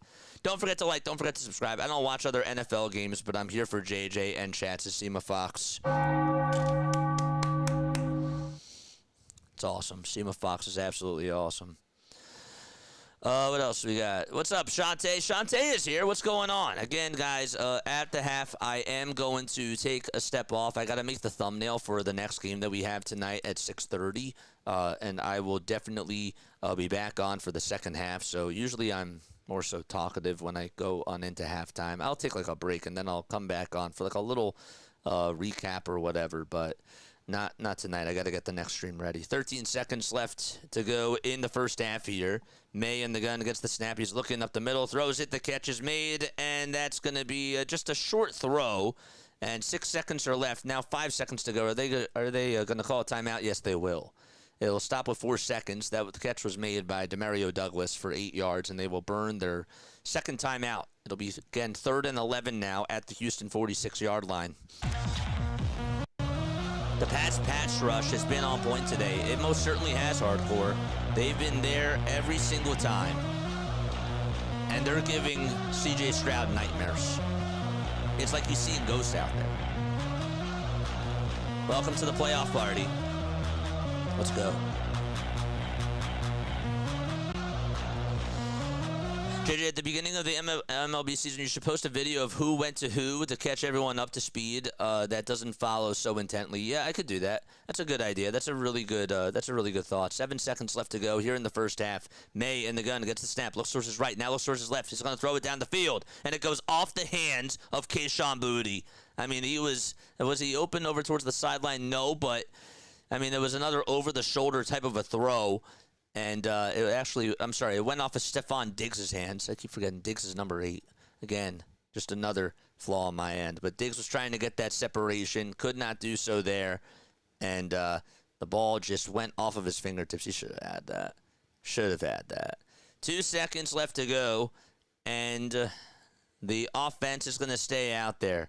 Man, that would have put them into field goal range. It really would have. 2 seconds to go, 3 seconds left on the play clock. And Drake Maye is going to drop back. He's looking. He's going to throw it with all his might downfield, and that is going to be picked off in the end zone by Ingram. Henry was well covered. There were about 5 Texans players ready, and Ingram makes the catch, and that'll wrap up the first half. The Patriots lead it by 11 points. They're up by 2 possessions. The Texans, well, it feels like that they're getting punched in the mouth, but mathematically, and even just from the score, you wouldn't necessarily think that way. But it's been the Patriots dominating in the first half, and we'll see who comes out on top in the second. But yeah, that's not a bad idea. That's not a bad idea at all whatsoever. Yeah, close. You are listening to a different game. Stroud needs to warm up. I feel you, man. That was a great interception. It was. All right, so we're going to take a step off. Okay, we're going to make the thumbnail for the very next game. I got some stuff to do, but I'll be right back for the second half. Please do not go anywhere. Hit the thumbs up button if you are going to take a step off. Go to the bathroom, stretch, and all that sort of stuff. We'll be back.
are back for the second half of this game. Patriots lead at 21-10. They're going to be kicking things off, and C.J. Stroud and the Houston Texans offense will have the football first. There's a line drive kick over towards the end zone and taking the knee that time on the return. Ended up not making the return, of course, is Jalen Noel.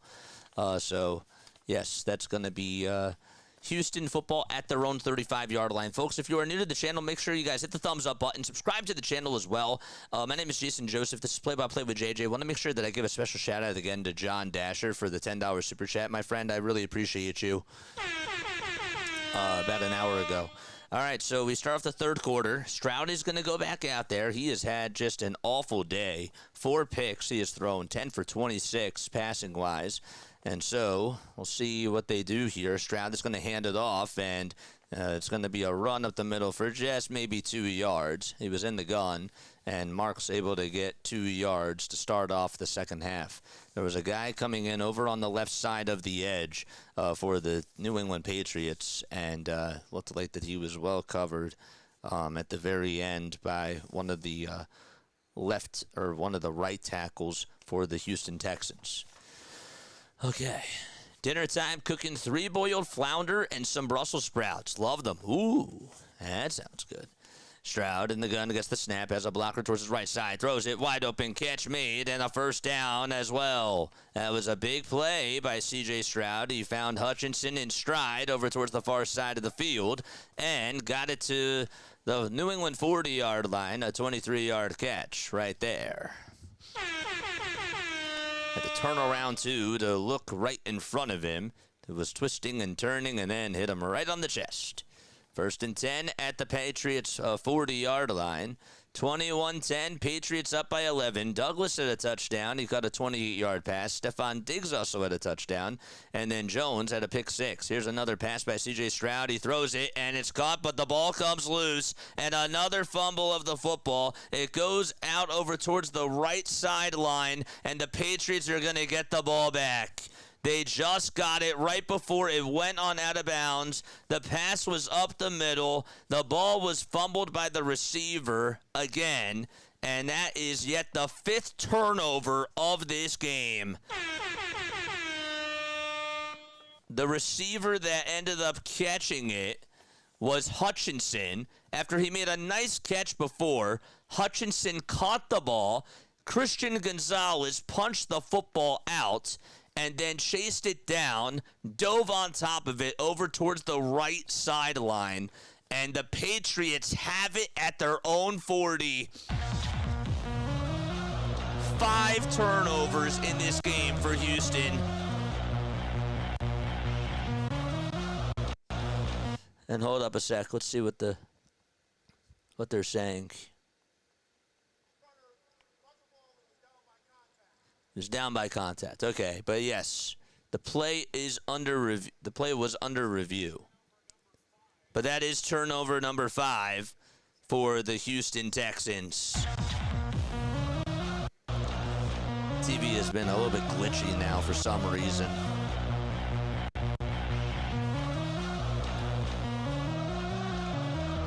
Replay official reviewed that the runner was not down by contact and the play was reversed. Stroud had a short pass. So Stroud is going to stay out there. It was recovered by Jones, but the official reviewed that the runner was not down by contact ruling, and the play was reversed. So Stroud is still going to stay out there. Gosh, 2nd and 6 for the Texans. They initially ruled it as a fumble, and it was recovered by the Patriots, but they just overturned it. Stroud in the gun, gets the snap, throws it up the middle. The catch made by Higgins for 8 yards. It's completed for a first down.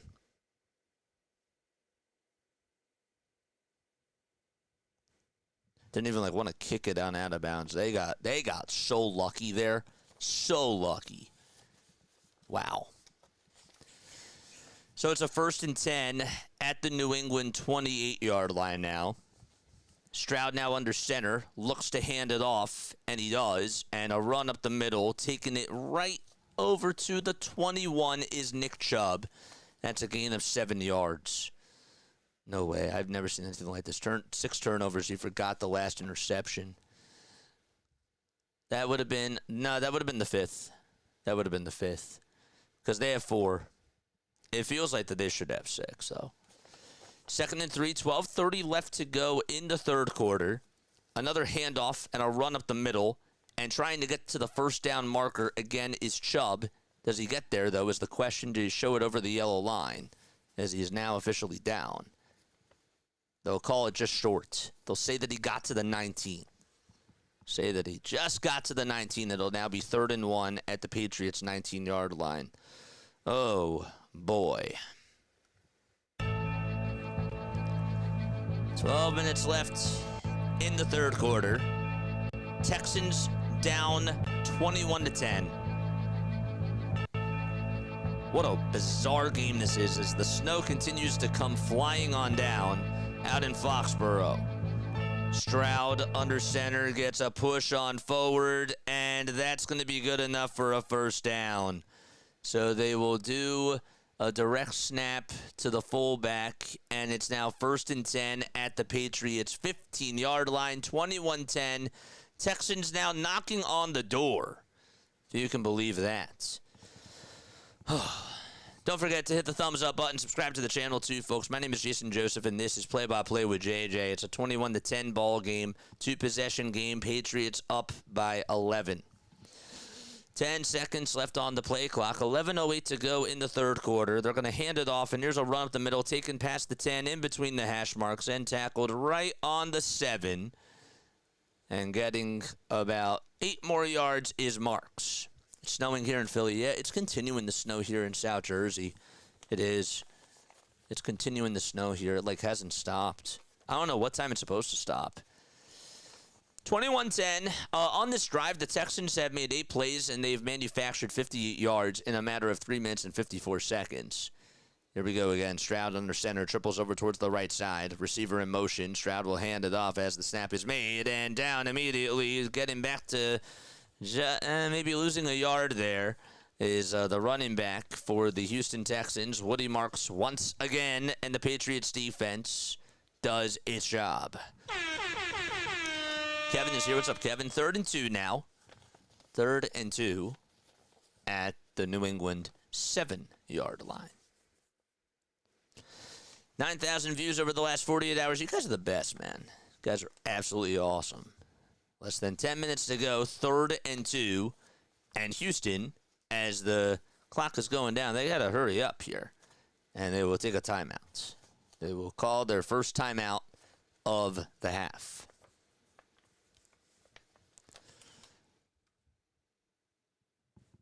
I'd really like to know how that play was not called. I don't know how it wasn't recovered by New England. I'd like to see it again, because that was lucky. 9 plays, 58 yards in a matter of 5 minutes and 8 seconds on this drive. So it's now 3rd and 2 at the Patriots 7. And the Texans are looking to get into the end zone. I am shocked that this is an 11-point ball game. It feels like that the Texans don't even deserve to be in this game. And that's the scary thing if you're a Patriots fan, because they've been phenomenal all day long. 3rd and 2 at the Patriots 7. Stroud is going to break the huddle, and he'll line them up on offense. Kirk in motion. Stops now and goes back toward the right side. Stroud gets the snap, throws it over to Kirk. He juggles it, and it's incomplete. And it'll now be 4th and 2. Not a bad play call there, but C.J. Stroud, as soon as he was going to throw it, it just looked like that Jones did a great job at covering Kirk. He's made some excellent plays today. And instead, the Texans are just going to say, you know what, we're going to take the 3, and we'll just try to make it a 1-possession game. And a nice stop there by Patriots defense, nearly picked off as soon as Kirk was cut off there. And it would have been a diving catch, but it went off of Jones's hands. Ball is just that slippery today. 4th and 2. Here's the field goal, and it's up, and it's good.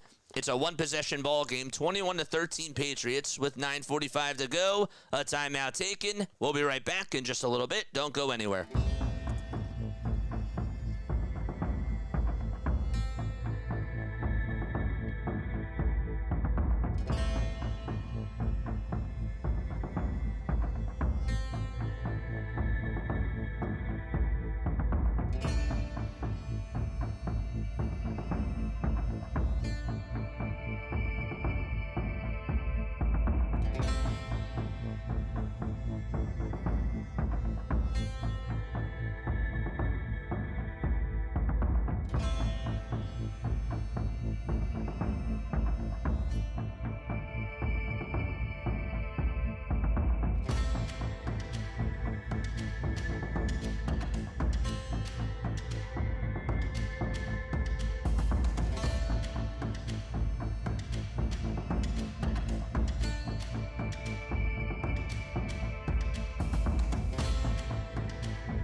Okay, so here we are. We're back in the action of things. 9 minutes and 45 seconds left to go in the third quarter. Here's the kickoff, by the way, for Houston, and the Patriots are going to get the ball back. It's a 21-13 game. It does not feel like that it's a close game at all whatsoever.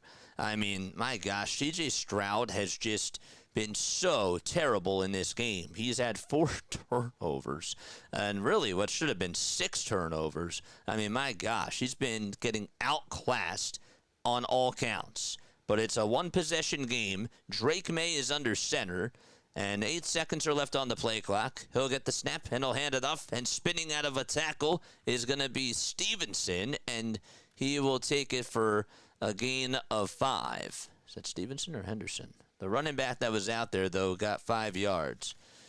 And so 9:20 left to go was Ramondre Stevenson. 2nd and 5 at the New England 36.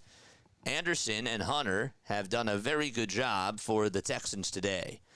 Yes, 2 more subs, by the way, in order for us to get to the 82-50 marker. 9:05 left to be played in the third quarter. 2nd and 5 now for the New England Patriots.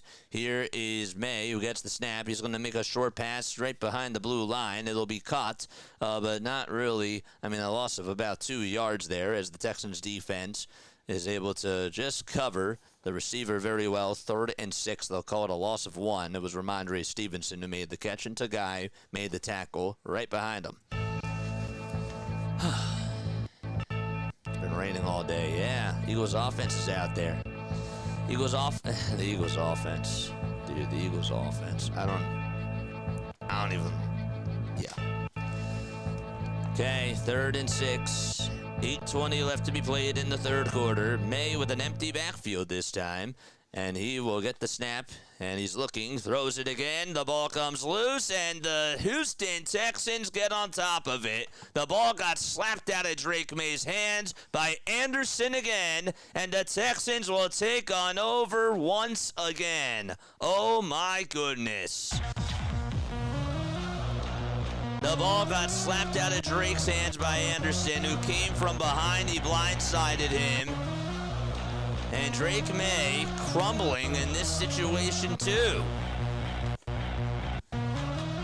It was recovered. Waiting to see who dove on top of it. Just an incredible play, though, by Anderson to just get that ball out of his hands. Recovered by Al-Shahir. And they will have it, the Texans, in New England territory at the 33. Wow, this game is whack. This is crazy. Good time to hear you, my sir. What's going on? Here's Stroud, and they're going to get the snap. He's looking to throw, and he's going to take the sack. He got sacked again by Chassin. He has been all on him all day. Had a couple of blocks. Also was able to get one sack earlier, and that's a loss of 8 yards. The defenses for both of these teams have been so strong. It's been a defensive battle for sure. It's a loss of 8 for C.J. Stroud as the pocket was collapsing and the O-line couldn't really do much to help him out. And Chassin just took him down. He had a wide-open gap to just get to him. And it's a loss of 8. 2nd and 18 at the Patriots 41. Stroud lines him up again. Trips towards the left side. Stroud gets the snap. Drops back. Throws it up the middle. Sliding catch made. It's shy of the first down marker. They'll call it a 3rd and 6 at the New England 29-yard line on a 12-yard pass to Higgins. And Gonzalez on the coverage. It's a good time to hear you, my sir. Who do you want calling the Eagles offense next year? I'll take Dable. I really will. I'll take Brian Dable. I think that he might be a really good coordinator for this team. I would not mind that at all. I really would like Cliff Kingsbury, but I don't think that's going to happen.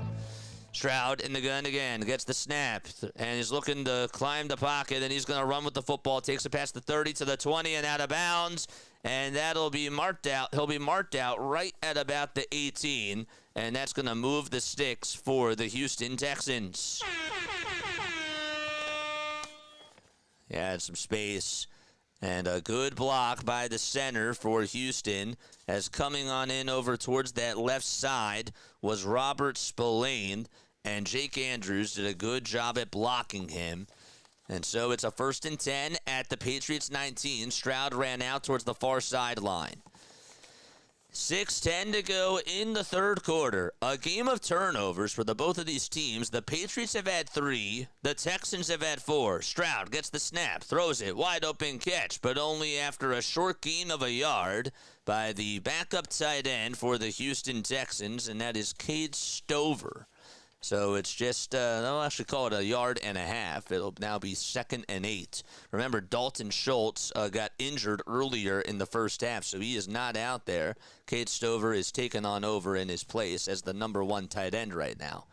2nd down and 8. Snow still falling down. 5:33 left to go. Trips towards the left side again. Stroud looking as he gets the snap. He's going to hand it off, and nobody there to cover Hicks, and he is going to go down, and he lost the ball again. Another fumble by the Houston Texans, recovered by Woodson. Gosh, Woody Marks had the ball, and it got stripped on out of his hands by Gonzalez. Gonzalez stripped it right out of his hands. Woodson dove on top of it, and that is the 8th turnover of this game. Oh my goodness. Just a crazy game on both ends. 5:21 to go in the 3rd quarter. And just when Houston was knocking on the door, they shoot themselves in the foot.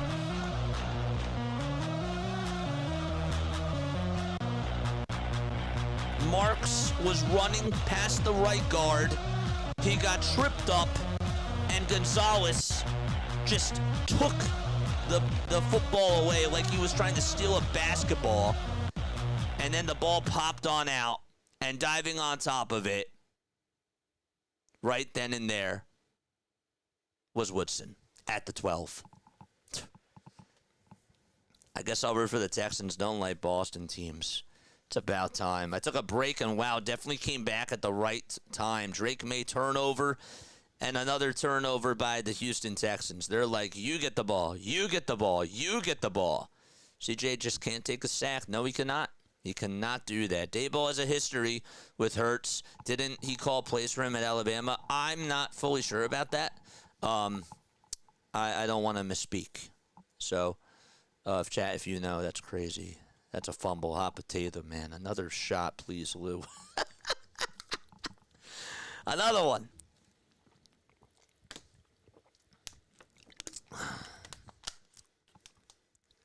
That has got to be a playoff high in quite some time. 8 turnovers in this game. There really should have been 11. They knocking on the outhouse door. Watch Drake Maye throw a pick 6 now. Oh, what a game, man. I still think it's a fun game. I like calling it. Certainly has your attention, that's for sure. What time is it? 5:18 p.m. Eastern time. Gosh. Well, Lou said that this game was drunk. He did. He did. You said that it was going to be a defensive game. What's the most turnovers in an NFL game? We're up to 8, right? Yeah, we're up to 8. Should have been up to 10. Let's look.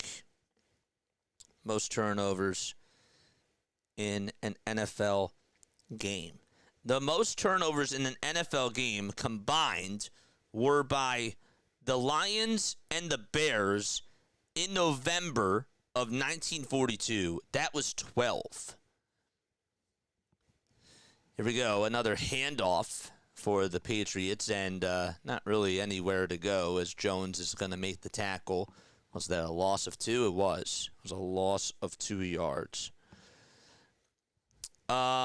9 is the playoff record, according to Gemini. It was achieved by 4 different teams, but the most recently was Buffalo in the 1993 Super Bowl against the Cowboys. Okay. 2nd and 12 with 4:50 left remaining in the third quarter. Maye under center. He gets the snap, hands it off over to Stevenson, and he gets maybe about a couple of yards. It'll be 3rd and medium coming on up. 3rd and 8, they'll call it. So Stevenson ran for 4 yards. He's still 20 minutes to go, so yeah, man. The record is in sight. Let's go. 3rd and 8, baby.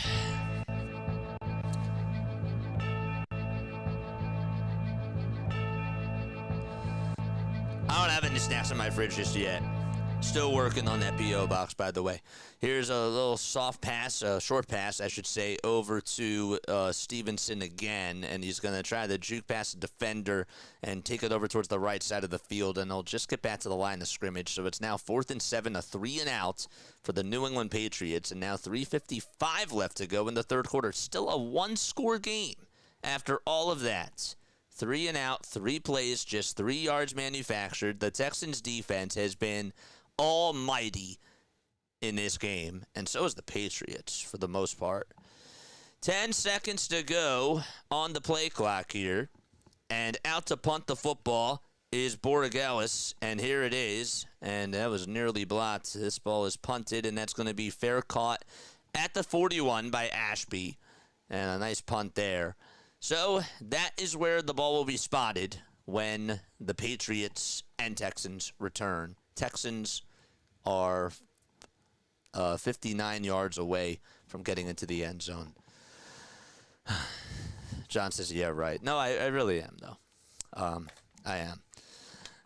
But anyhow, someone brought up a good strategy, which was unique. All the O-line wears the padded caps on their helmets, so the QB does not slam his fingers into their helmets. Yeah. Look, this game so far, and it's been so sloppy. It's been so sloppy. Has anybody ever seen a playoff game like this before? Just turnovers left and right. And not even just the turnovers, but just the lack of discipline from both teams. Now, obviously, again, you have to bear in mind, right? It is snowing in Foxborough, okay? The weather is not pretty at all whatsoever. It is cold out there. If you really want me to tell you what the actual weather is, like the temperature out in Foxborough right now, it's 32 degrees, okay? And the snow has been falling for a little bit of time, but it feels like it's 28. So the field conditions really are not the best. But at the same time, like, you're getting paid millions and millions of dollars to play the sport. But, yeah, both teams just do not look good out there. And we knew that the weather was going to be a factor. They knew that it was going to be a factor, too. And it's just been a head-scratcher for both sides. At this point, do you put C.J. Stroud back out there? Is my question. Do you put in Davis Mills instead? Do you do that? Somebody brought that up before. It's cold and wet. This is the sloppiest playoff game I've ever watched. That ain't rain on my back. Gosh. Don't forget to like, don't forget to subscribe, and turn on the notification bell icons too. Tonight we have one more football game. We hope that you guys will join us for that. It'll be at 6:30 p.m. We need 2 more subs to get to that 8250 marker. We're almost there. And then tomorrow we got a doubleheader. It's MLK Day for the NBA, so we're going to do the Milwaukee Bucks 1 o'clock game. And then we got the Sixers on at 7. That next turf right there. What are you talking about? I would have come out of halftime with Davis Mills, says Lou. Yeah, I feel you. I can understand. All right, here we go. Stroud is going to be under center as he's still out there. 3:28 left to go in the third quarter. And so here's the snap and another handoff that's up the middle and almost tackled right back at the line of scrimmage, but taking it for about a gain of 4 yards is Woody Marks. So it was really a gain of 3. Davis Mills, eyes. Might be right, man. Might be right. Funny thing about the P.O. box. No, but I really am still working on it. 2nd and 7, 2:56 left to go in the third quarter. Under center now is Stroud. He gets the snap again. He's looking. He's going to throw it up the middle, and that is almost picked off again, dude. I mean, like, Jaden Higgins was in double coverage. Double coverage. And he throws it right to him. And it gets deflected again off of his hands. And there were like, there was one safety right there for the Patriots. Gosh. And looking back at it, Carlton Davis may have had a pick. 3rd and 7 at the Houston 44. This is just such a laughable game. Stroud gets set, gets the snap, throws it downfield, and that is incomplete, but flags come flying everywhere because they'll call a pass interference. It was Cade Stover who was running down the right seam, and he got held, and they will call a DPI. That's going to go against, not Gonzalez, but that will go against Carlton Davis. Yep. It will. So that would be a pass interference, and that's going to put the Texans at the Patriots' 35-yard line. It's like that doesn't even matter, though. Really is. Is the Pat Stadium next turf? Oh, I don't know. Gillette Stadium? I don't know. 2:43 left to go in the third quarter. A 1st and 10 for the Houston Texans. Stroud lines him up, gets the snap, drops back over towards the 35. He's looking towards the left side, throws it, and a wide open play that was deflected again off of Stover's hands. Not able to haul it on in. It's incomplete. It was a good pass, and he could not hang on to it. So now it's 2nd and 10. Clock stops with 2:37 to play in the third quarter. I mean, that is just, he was wide open, and just, it was hit right to him, right in the fingertips. And he couldn't haul it. He couldn't haul it in at all. 2nd and 10. That just took 6 seconds off the game clock. And now Stroud decides to go with an empty backfield. 5 seconds left on the play clock. Got to get the snap off, and he does. Pressure was coming. Stroud is not going to throw it away, and he's going to hang on to the ball, and he's just going to take the sack. He gets eaten up. Everybody, there were about 3 Patriots players coming and attacking C.J. Stroud on all cylinders, and he just absolutely got tattooed right there. 3rd and 12. Another sack by New England.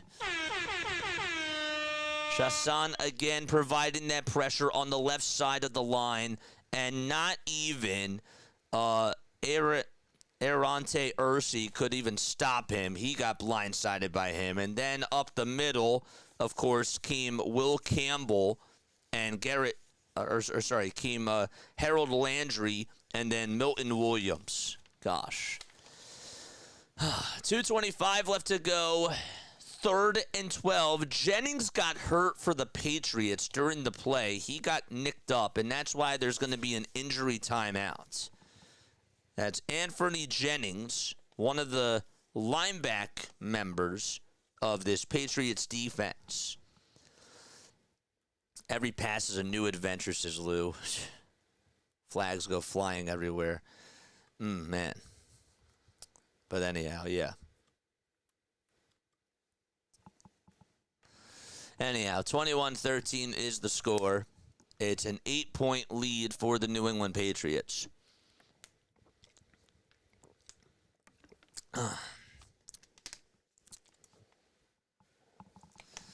Anyhow, all right, 2:25 left to go, 3rd and 13. Folks, my name is Jason Joseph. This is Play-by-Play with JJ. Don't forget to like. Don't forget to subscribe. Turn on the bell icons, too, and that way you will know when we do go live. Hopefully you're all doing well and having yourselves a very fantastic day. I love each and every one of you, and I really appreciate you all for being on here. You guys are the absolute best, and I just am very thankful that you guys are here supporting me through and through. Tonight we got the Rams taking on the Bears. That game will be at 6:30 p.m. Eastern Time. And that'll be really cool. And then tomorrow we got the Milwaukee Bucks. They are playing in the afternoon. That game is going to be at 1 o'clock p.m. Eastern Time. And their opponent that they're playing will be the Atlanta Hawks.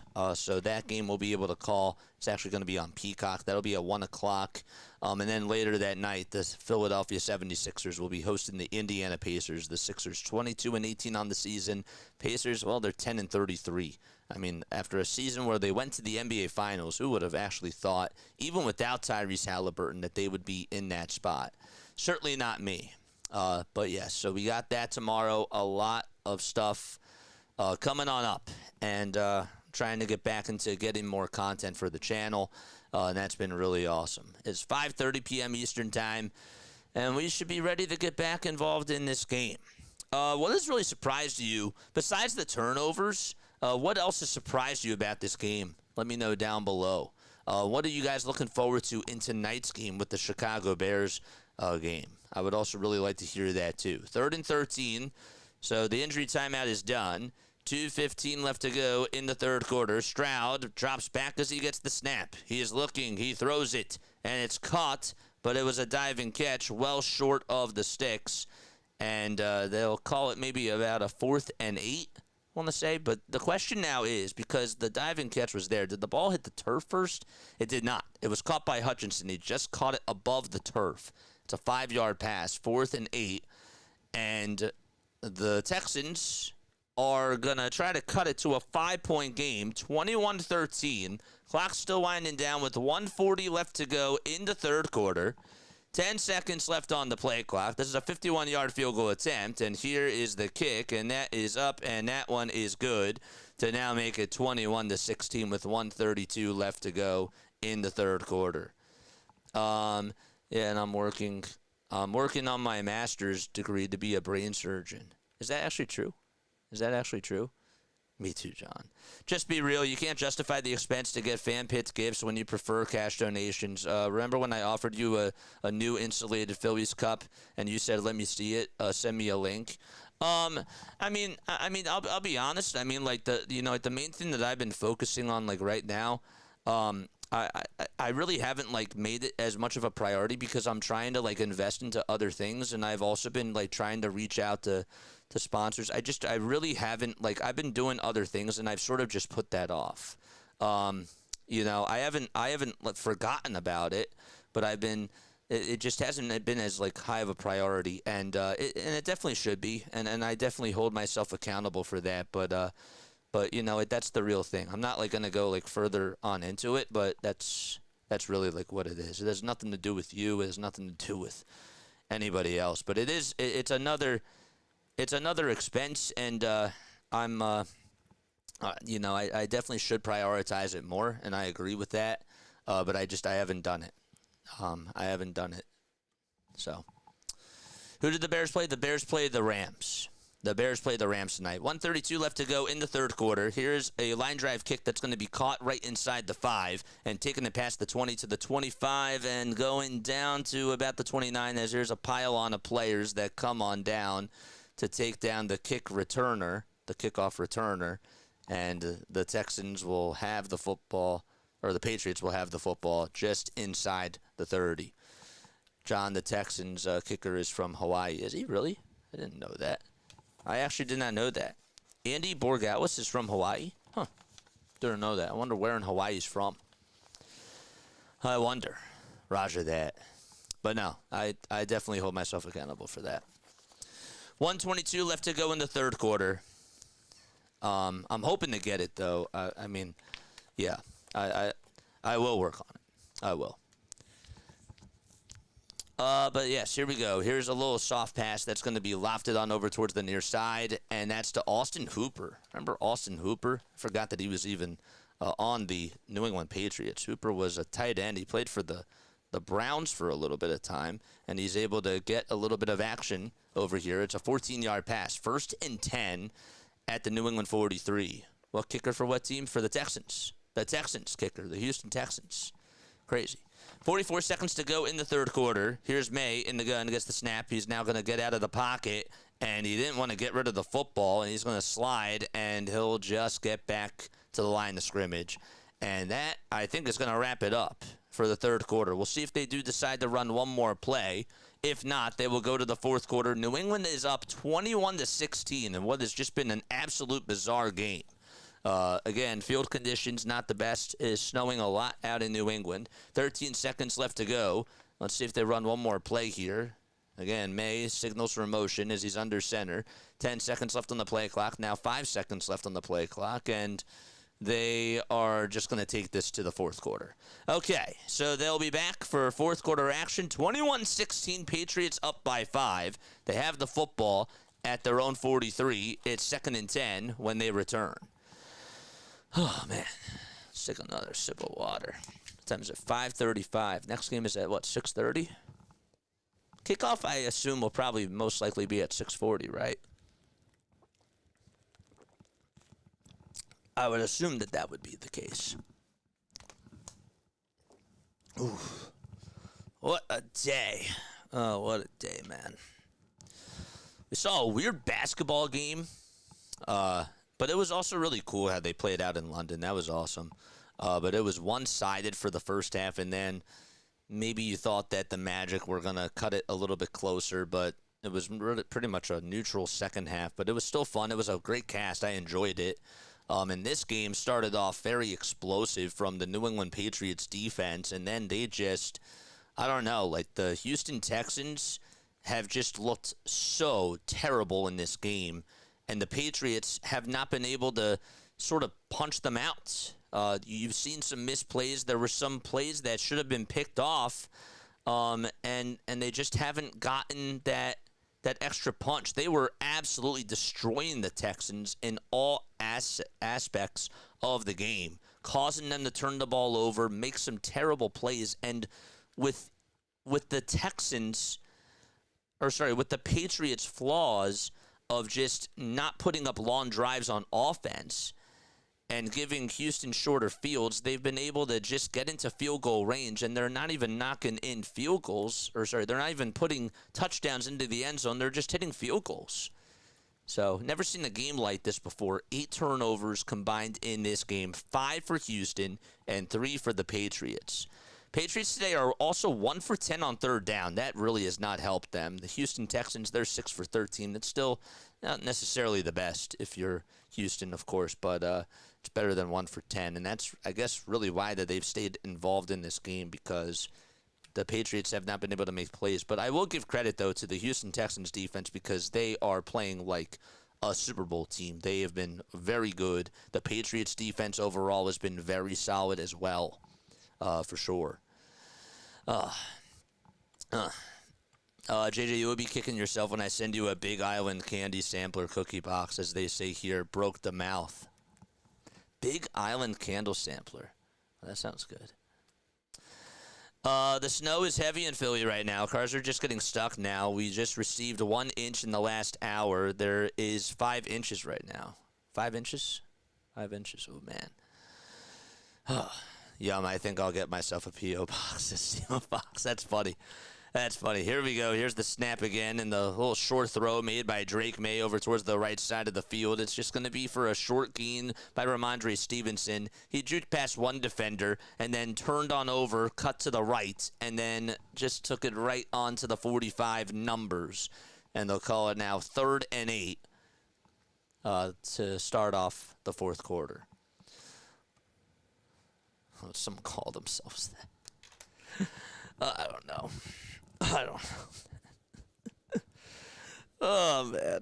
3rd and 8 at the Patriots 45. Maye under pressure, but he gets the throw off, and it is going to be in. They're going to call flags. Sean Booty was the intended receiver, and the New England Patriots will get a first down. Pass interference will be called on the far side of the field. And let's see where it was. Stingley Jr. just absolutely held onto Sean Booty. And so a DPI is called. It's for 17 yards, and the first down marker will now be at the Houston 38. So now they got to get to the 20, of course. But, yep, there's a first down for the New England Patriots. And so they're able to get themselves another chance to move the sticks.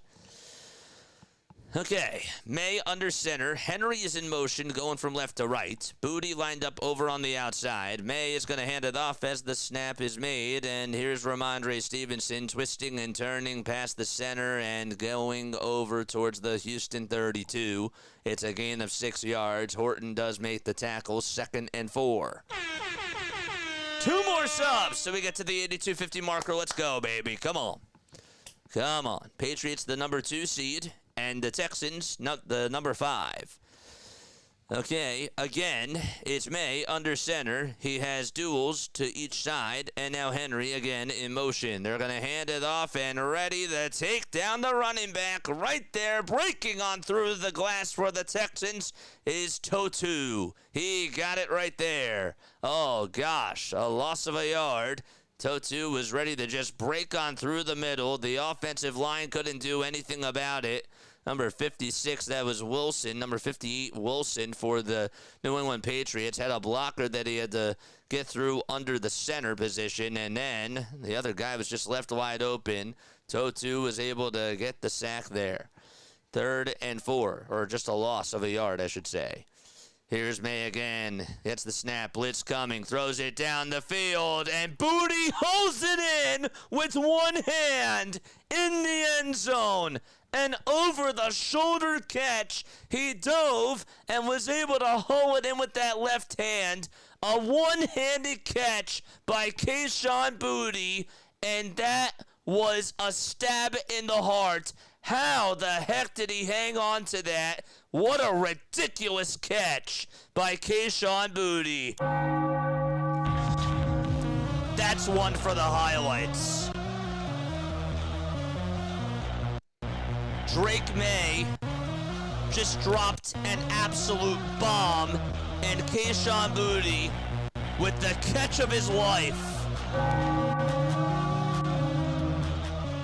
They are reviewing this play to see if he had full control.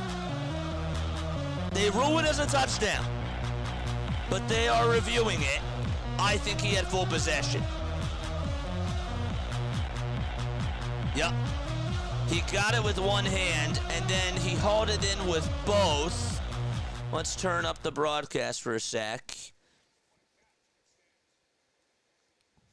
It is under review. 12:58 left to go. They're taking a TV timeout. They are taking a TV timeout. Kayshon Boutte, what a heck of a throw. That was an incredible catch. Gosh. I guess that they ruled it as a catch. But they're taking the timeout. They didn't even get the extra point yet.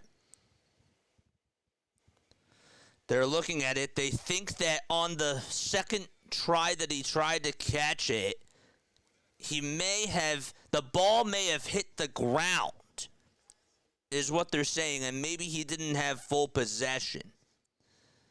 So that's why they're looking at this. They ruled it as a touchdown, and they're coming back from the break. The replay official reviewed the pass completion ruling, and the play was upheld. The ruling on the field stands, and the Patriots are up 27-16. Drake Maye with a 32-yard bomb of a pass to Kayshon Boutte. The call does stand.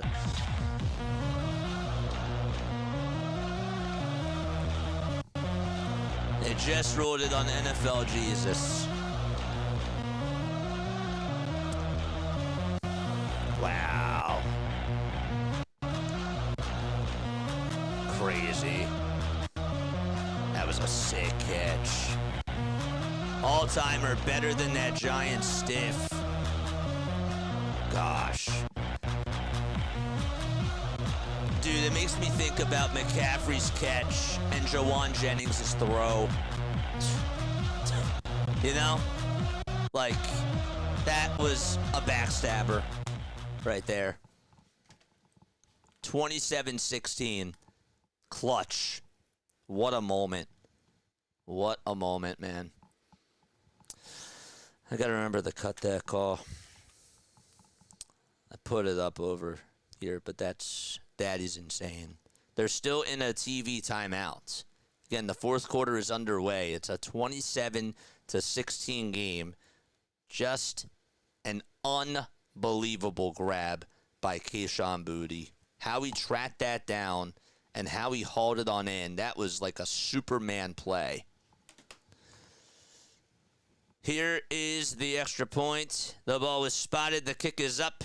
And now it's a two-possession game, 28-16. So the Texans now can't even get a field goal to make it a one-possession game. So they got to get two touchdowns. It's a two-touchdown game now, 28-16. The Pats are going to San Francisco hardcore. I don't know how he caught that. I don't know how he caught that ball.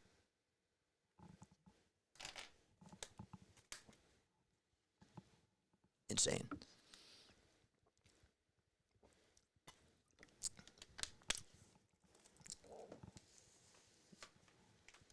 I think that's one of the best catches of the year right now.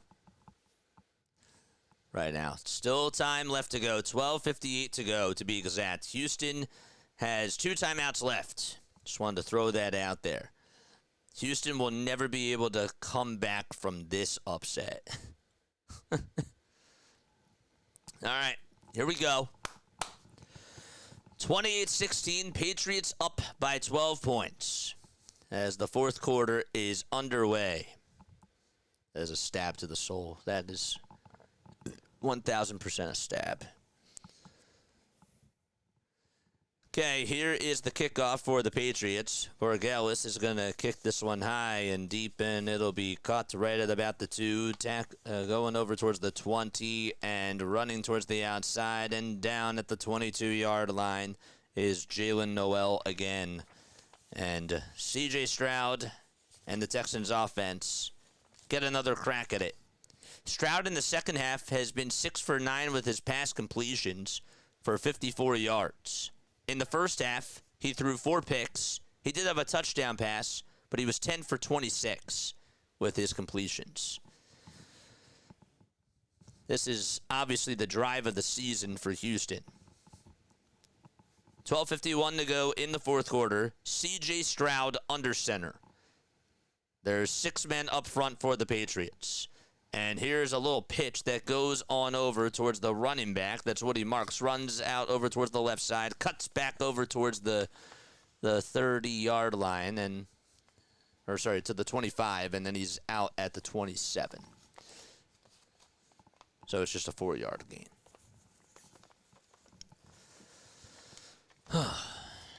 They had just 8 rushing yards in the first half. And in the second half, a total of 41. So you're telling me that they have 49 rushing yards today, and they've had 59 offensive plays. Crazy. 6-man rush up front for the New England Patriots. Stroud gets the shotgun snap, looks deep downfield, fires down the left seam, and that is incomplete. Any flags? No flags called. It looked like, was that Hooper or no, that was Higgins who was going deep and just was not able to haul it on in. He was well covered, but almost made an incredible catch, really. I mean, that was pretty impressive. Christian Gonzalez, though, was covering him, and they did not call a flag there at all. That was good defense. I'm happy that they didn't call that a flag, for sure.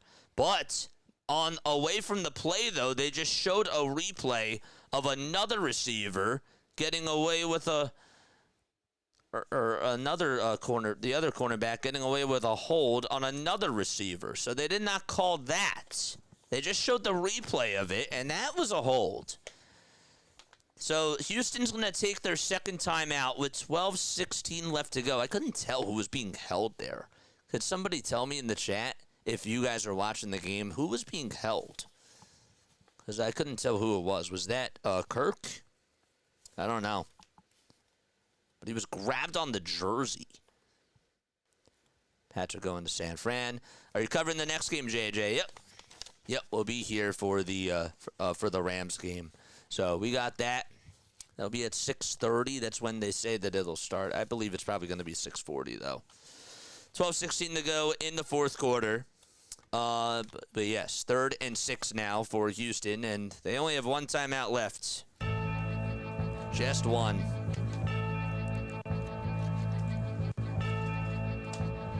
I don't know why the TV is glitching. Trips towards the right side for C.J. Stroud. Looking for Andrews to get the snap, and he does. Drops back. He is looking. He has time. He's going to throw it towards the right side, and that was nearly picked off. It was Cade Stover who was the intended receiver. He's hanging on to that right knee, and Gonzalez nearly had a pick there. Oh, man. But Stover is down. He's in pain. And again, you're talking about a team that's banged up at tight end. No Dalton Schultz. No Brevin Jordan either. And there's another one that goes down. There's a timeout with 12:09 to go. Everybody's just getting hurt in this game.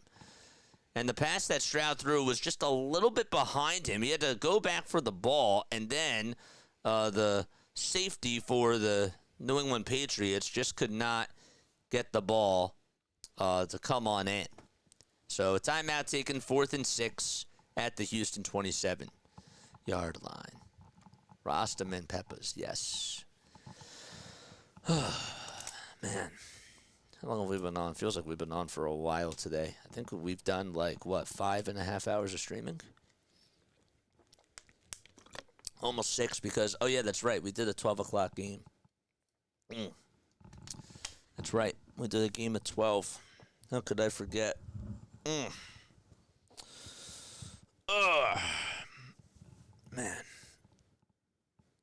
After this, we're going to get a nice little meal.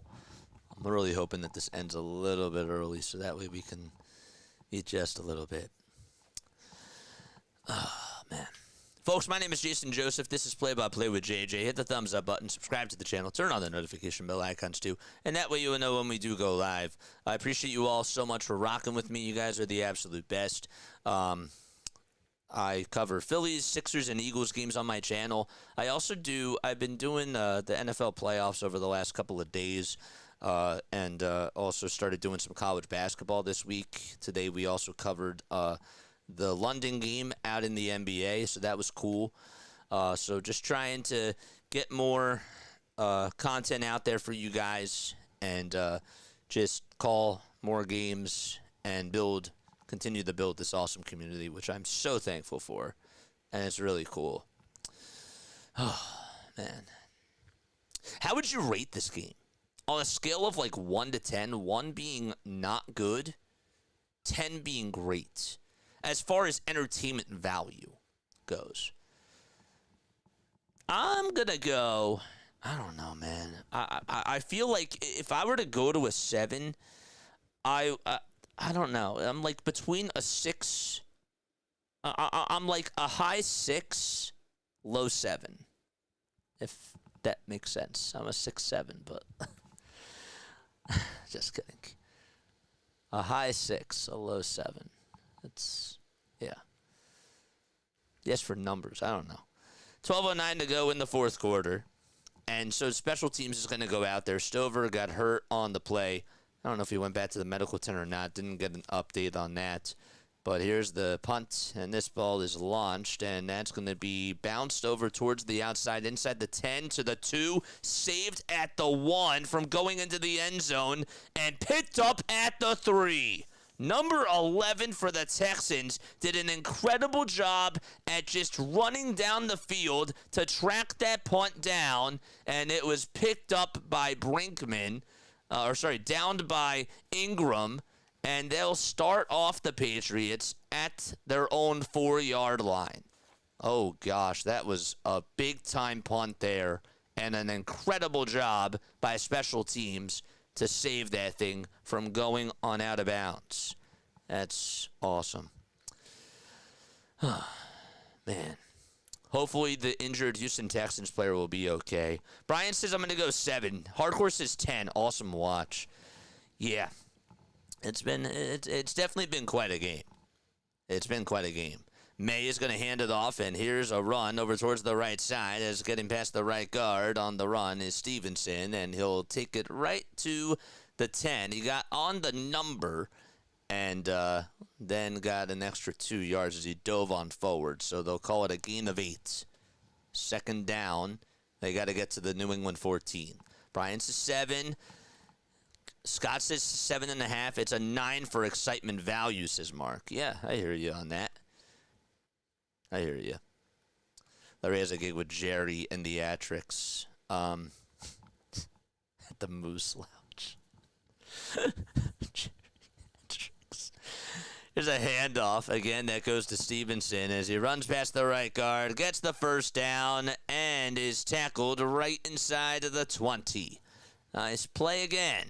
1st and 10, and they're just going to try to milk this clock down. They'll say that he was down at the 18 of New England territory.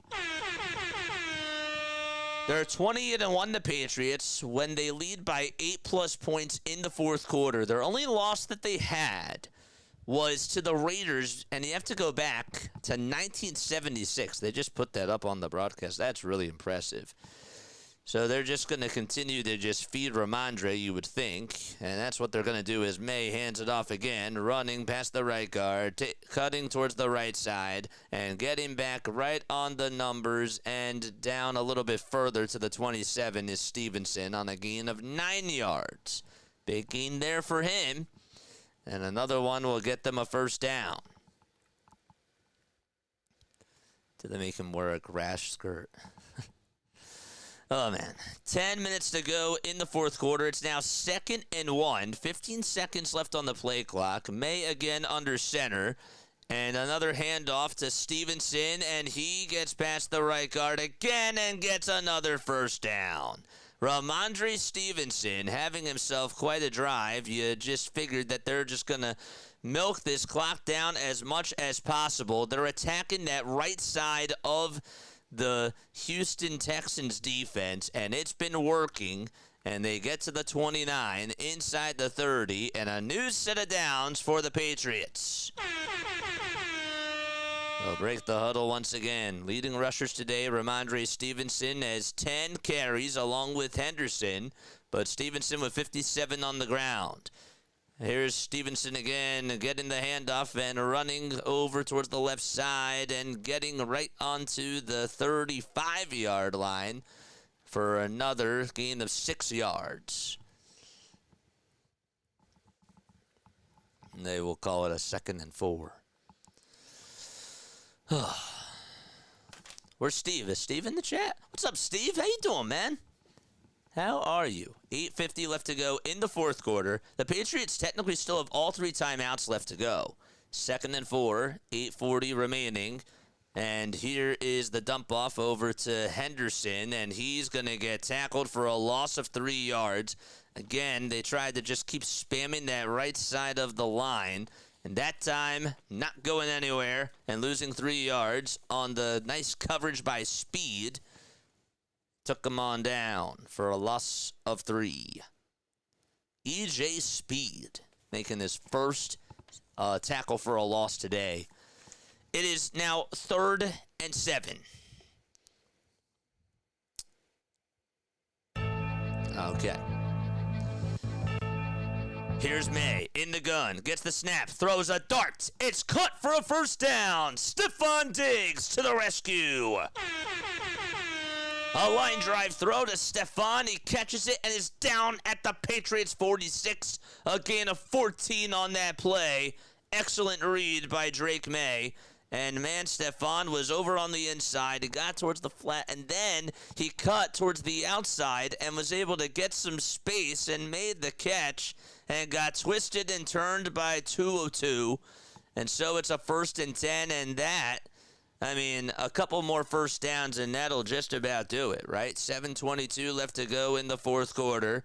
Another handoff and ready to tackle the running back Stevenson for a loss of 3 yards. The Houston Texans defense is able to tackle him for a loss of 2. That was Pitree that got him right there.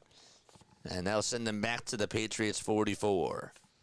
JJ, these Texans, they just can't do anything right in the playoffs. No, they honestly, the fact that they were still in this game for the amount of time that they were in, they got so lucky in that sense.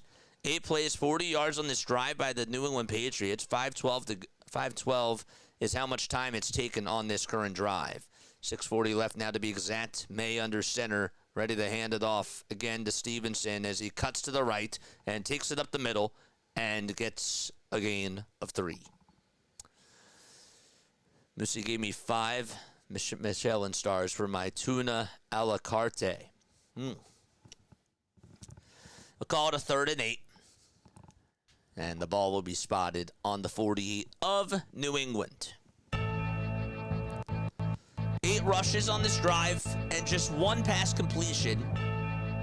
And that was to Stephon Diggs on 3rd down. Patriots are now 3 for 12 on 3rd down today. Maye gets the shotgun snap. He's looking towards the left side, lobs it down the field, and the catch wasn't made. Are they going to call pass interference? The screen did freeze for me. Nope, no flags. No flags. It looked like that Williams was heavily covered, and they're just going to say it was good defense by number 4 of the Texans over on the right side of the field. And so that was Kamari Lassiter who was covering him, and he may have gotten away with a hold. May have gotten away with a hold. I don't know. It's 4th and 8. 5:54 to go in the 4th quarter. The Texans will get another chance to get the ball back. 5 seconds left on the play clock. The punting unit's out there for the Patriots, and Townsend ready to get the punt, and he does, and it's going to be popped on up and lofted on over towards the 12, and that's where the fair catch will be made over towards the right side of the 10. And, yes, so they'll be right back in just a little bit. The Texans will get the football back on their own 14-yard line, they'll call it, as Ashby makes the fair catch. And we'll see you very soon. Don't go anywhere. Be right back.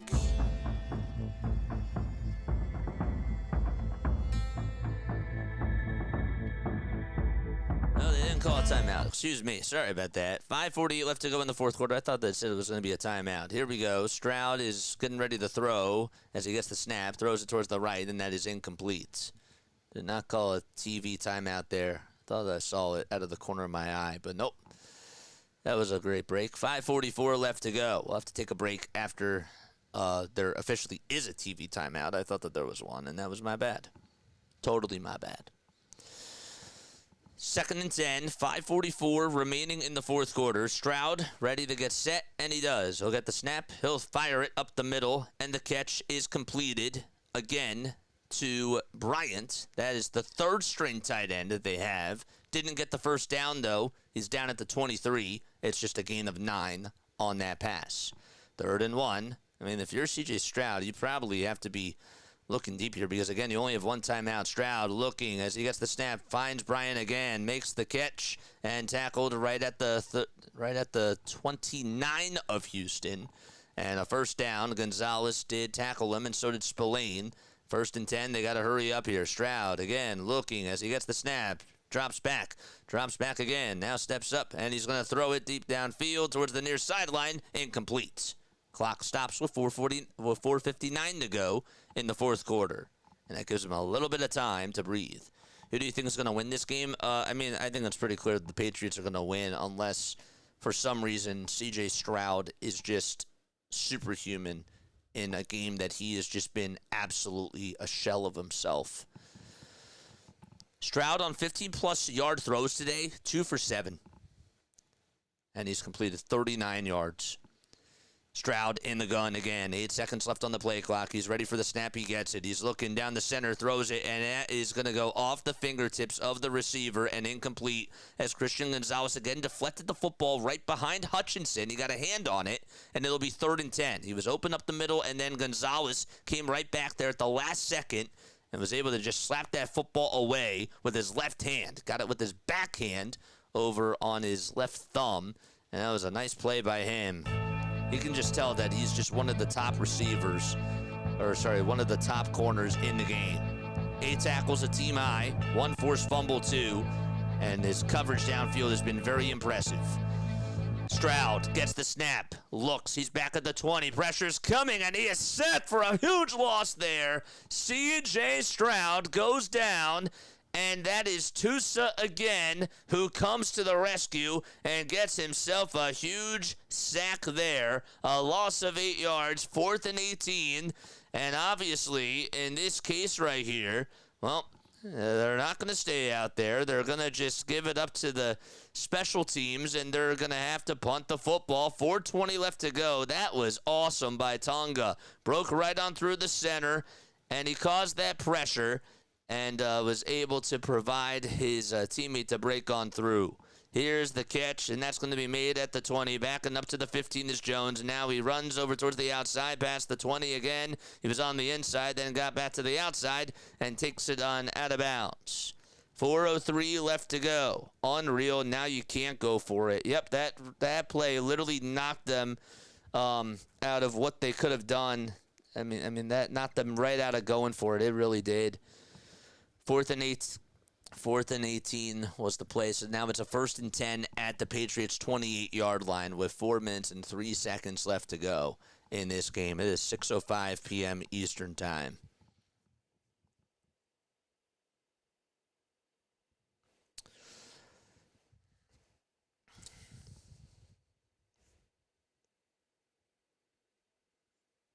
Okay.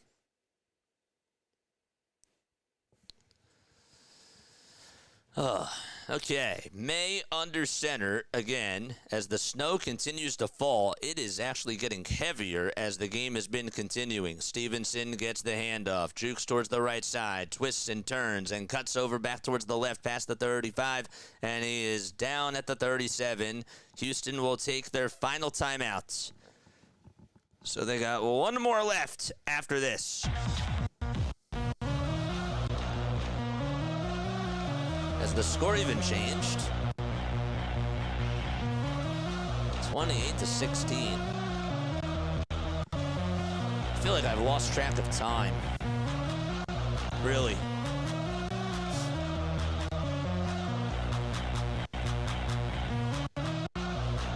This game has been going on for 3 hours, or coverage has been going on for 3 hours and 7 minutes. It's pretty much how long the game has been. Maybe a little bit under 3 hours.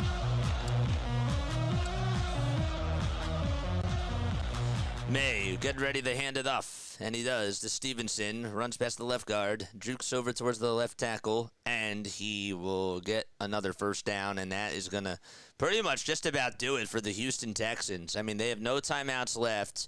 28-16. The Patriots are going to be moving on to the next round and will play out in Denver. They will be taking on the Denver Broncos. That's going to be a fun one.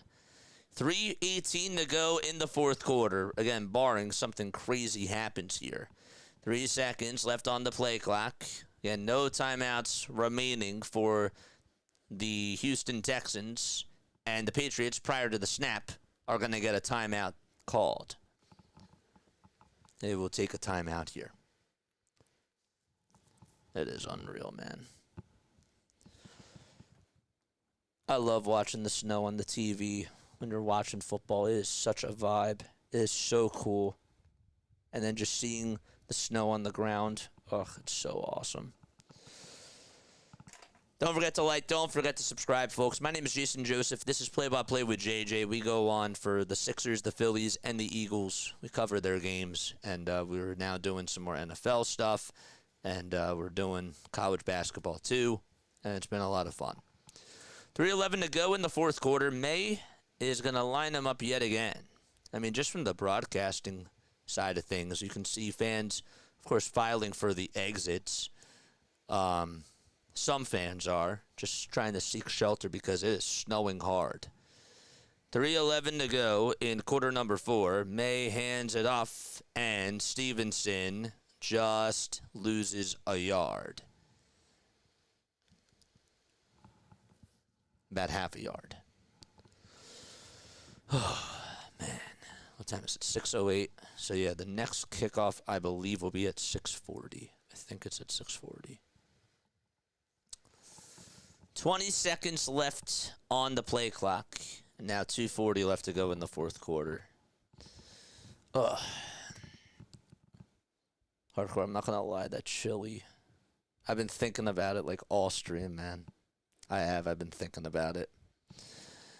Oh, Lou, did he send me the corn dogs? I didn't see. Another handoff up the middle. And getting back to the line of scrimmage again is Stevenson. They're just going to waste more time. 3rd and 10. And that is going to take us to the 2-minute warning. So I'm going to take one more step off. All right, I will be back in just a little bit. But yes, I will see you soon. 3rd and 10 for the Patriots when they return at their own 39.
Okay, so we are now past the, or getting ready to get past the 2-minute warning. Still waiting for them to return over on the TV side of things. Don't forget to like, don't forget to subscribe. My name is Jason Joseph. This is Play-by-Play with JJ. I want to thank everybody so much for being on here and for supporting the channel. You guys are the absolute best. After this, we're going to go get some dinner. And then we're going to get back on the bike, and we're going to do the Rams versus the Bears game, which should be a fun one. Another game that I've been looking forward to. And I think that this might be, I anticipate that game is just going to be high-powered offense throughout most of the way. But the Bears might be able to pull out a comeback. I think that the Rams are going to be attacking at first, and then the Bears will make it interesting because that's just what they've been doing. They've had that magic all year long. Maye under center. Looks to roll towards the right side. He throws it downfield. It's incomplete. Any flags? None. Okay. And so we're going to have to wait a little bit longer. It'll now be 4th and 10, and the special teams unit is going to go out there to punt the football. So the ball is at the New England 39. Just only got 11 yards on 5 plays there. 2:03 was taken off the clock. Seema says it was fun. Thanks, JJ. Yeah. No, this was great. This was fun. It was fun. I need to recharge after this. Need to go get my food and eat something. Here's a punt that is launched, and that's going to be caught over towards the 20. And that is going to go on out of bounds to about the 25, I want to say. And C.J. Stroud is going to go back out there again. Give JJ some love and lots of likes, says Joseph. Joseph, you are the man.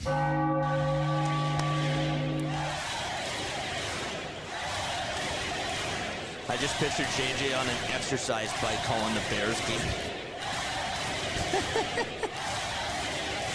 Stroud in the gun, gets the snap, throws it up the middle, wide open catch, taking it past the 35, over towards the 40, and down at the 41 is Marks. It's a gain of 13 yards.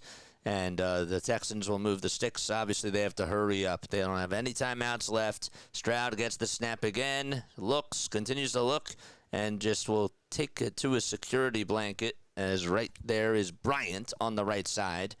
He'll make the grab, and he catches it and takes it out over towards the 47, out of bounds. And the clock will stop with 1:19 left. He was looking downfield. Don't know if he had a receiver wide open or not, but was able to give it back over to Bryant towards the right. Oh, man. Miko Ryan's 0-6 in the divisional round. All right, Stroud again gets the snap, throws it up the middle, and that's incomplete. An incomplete pass to Noel, and 3rd down territory coming on up. It's now 3rd and 4.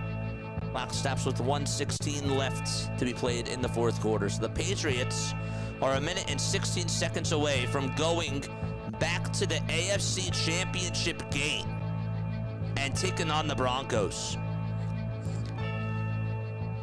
4-man rush up front for the Patriots, and Stroud gets the snap. He's looking, throws it, and that is incomplete again.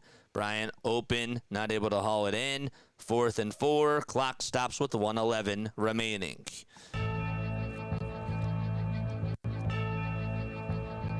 And Drake Maye can smell it. You thought I was going on the bike too. Nope, I don't have a bike here. Nope. 4th and 4. Stroud is still out there. Triples towards the left. Stroud gets the snap, drops back again, and before anything occurs, there's a flag. A timeout taken by the Patriots. The no Knicks Broncos. That's true. That is true. I did not even think about that, but how can you not? Shame on me. Because, yeah, you're right.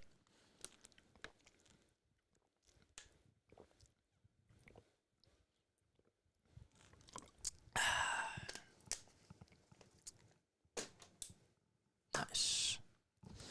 So the Patriots call their second timeout. They still have one more left. All right. 1:11 to go in the 4th quarter. 4th and 4 for the Texans. Stroud in the gun. Gets the snap, drops back again, looks to step up, throws it deep down the field, and he fires it. And that is hung on. Did Hutchinson hang on there? No, it's incomplete. And the Patriots defeat the Houston Texans. I thought maybe for a second Hutchinson had it right at the 10. Nope. And that's going to wrap it up. The Patriots out in Foxborough able to win 28-16, and they're going back to the AFC Championship game. Spillane did a great job on that coverage, just deflecting it out of his hands at the last second. Nice job by him. Mike Vrabel, you can celebrate as they're moving on to the next round.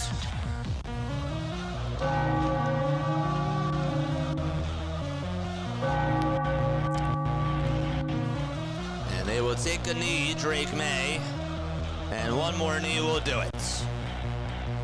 28 points for the Patriots. Their defense balled out really in that first half. And then when they needed to put the game away, Kayshon Boutte made the catch of his life, and that was the dagger. And Drake Maye made possibly, I would say, the best throw that he's had all season. He's made some really good throws this year, but that was up there, especially because of the situation, and you needed him to come up with a big-time play, and he did. So the Patriots going back to the AFC Championship game since 2018. All right, and that is where they'll be next week. 28-16, the final score. We're going to wrap things up. I love you all very much. JJ, when will you start the Bears game? I'll be on as soon as I can. I'm probably going to try to get on as soon as the game starts, but I'm going to go right now. Love you all very much. Lila Tov, good night.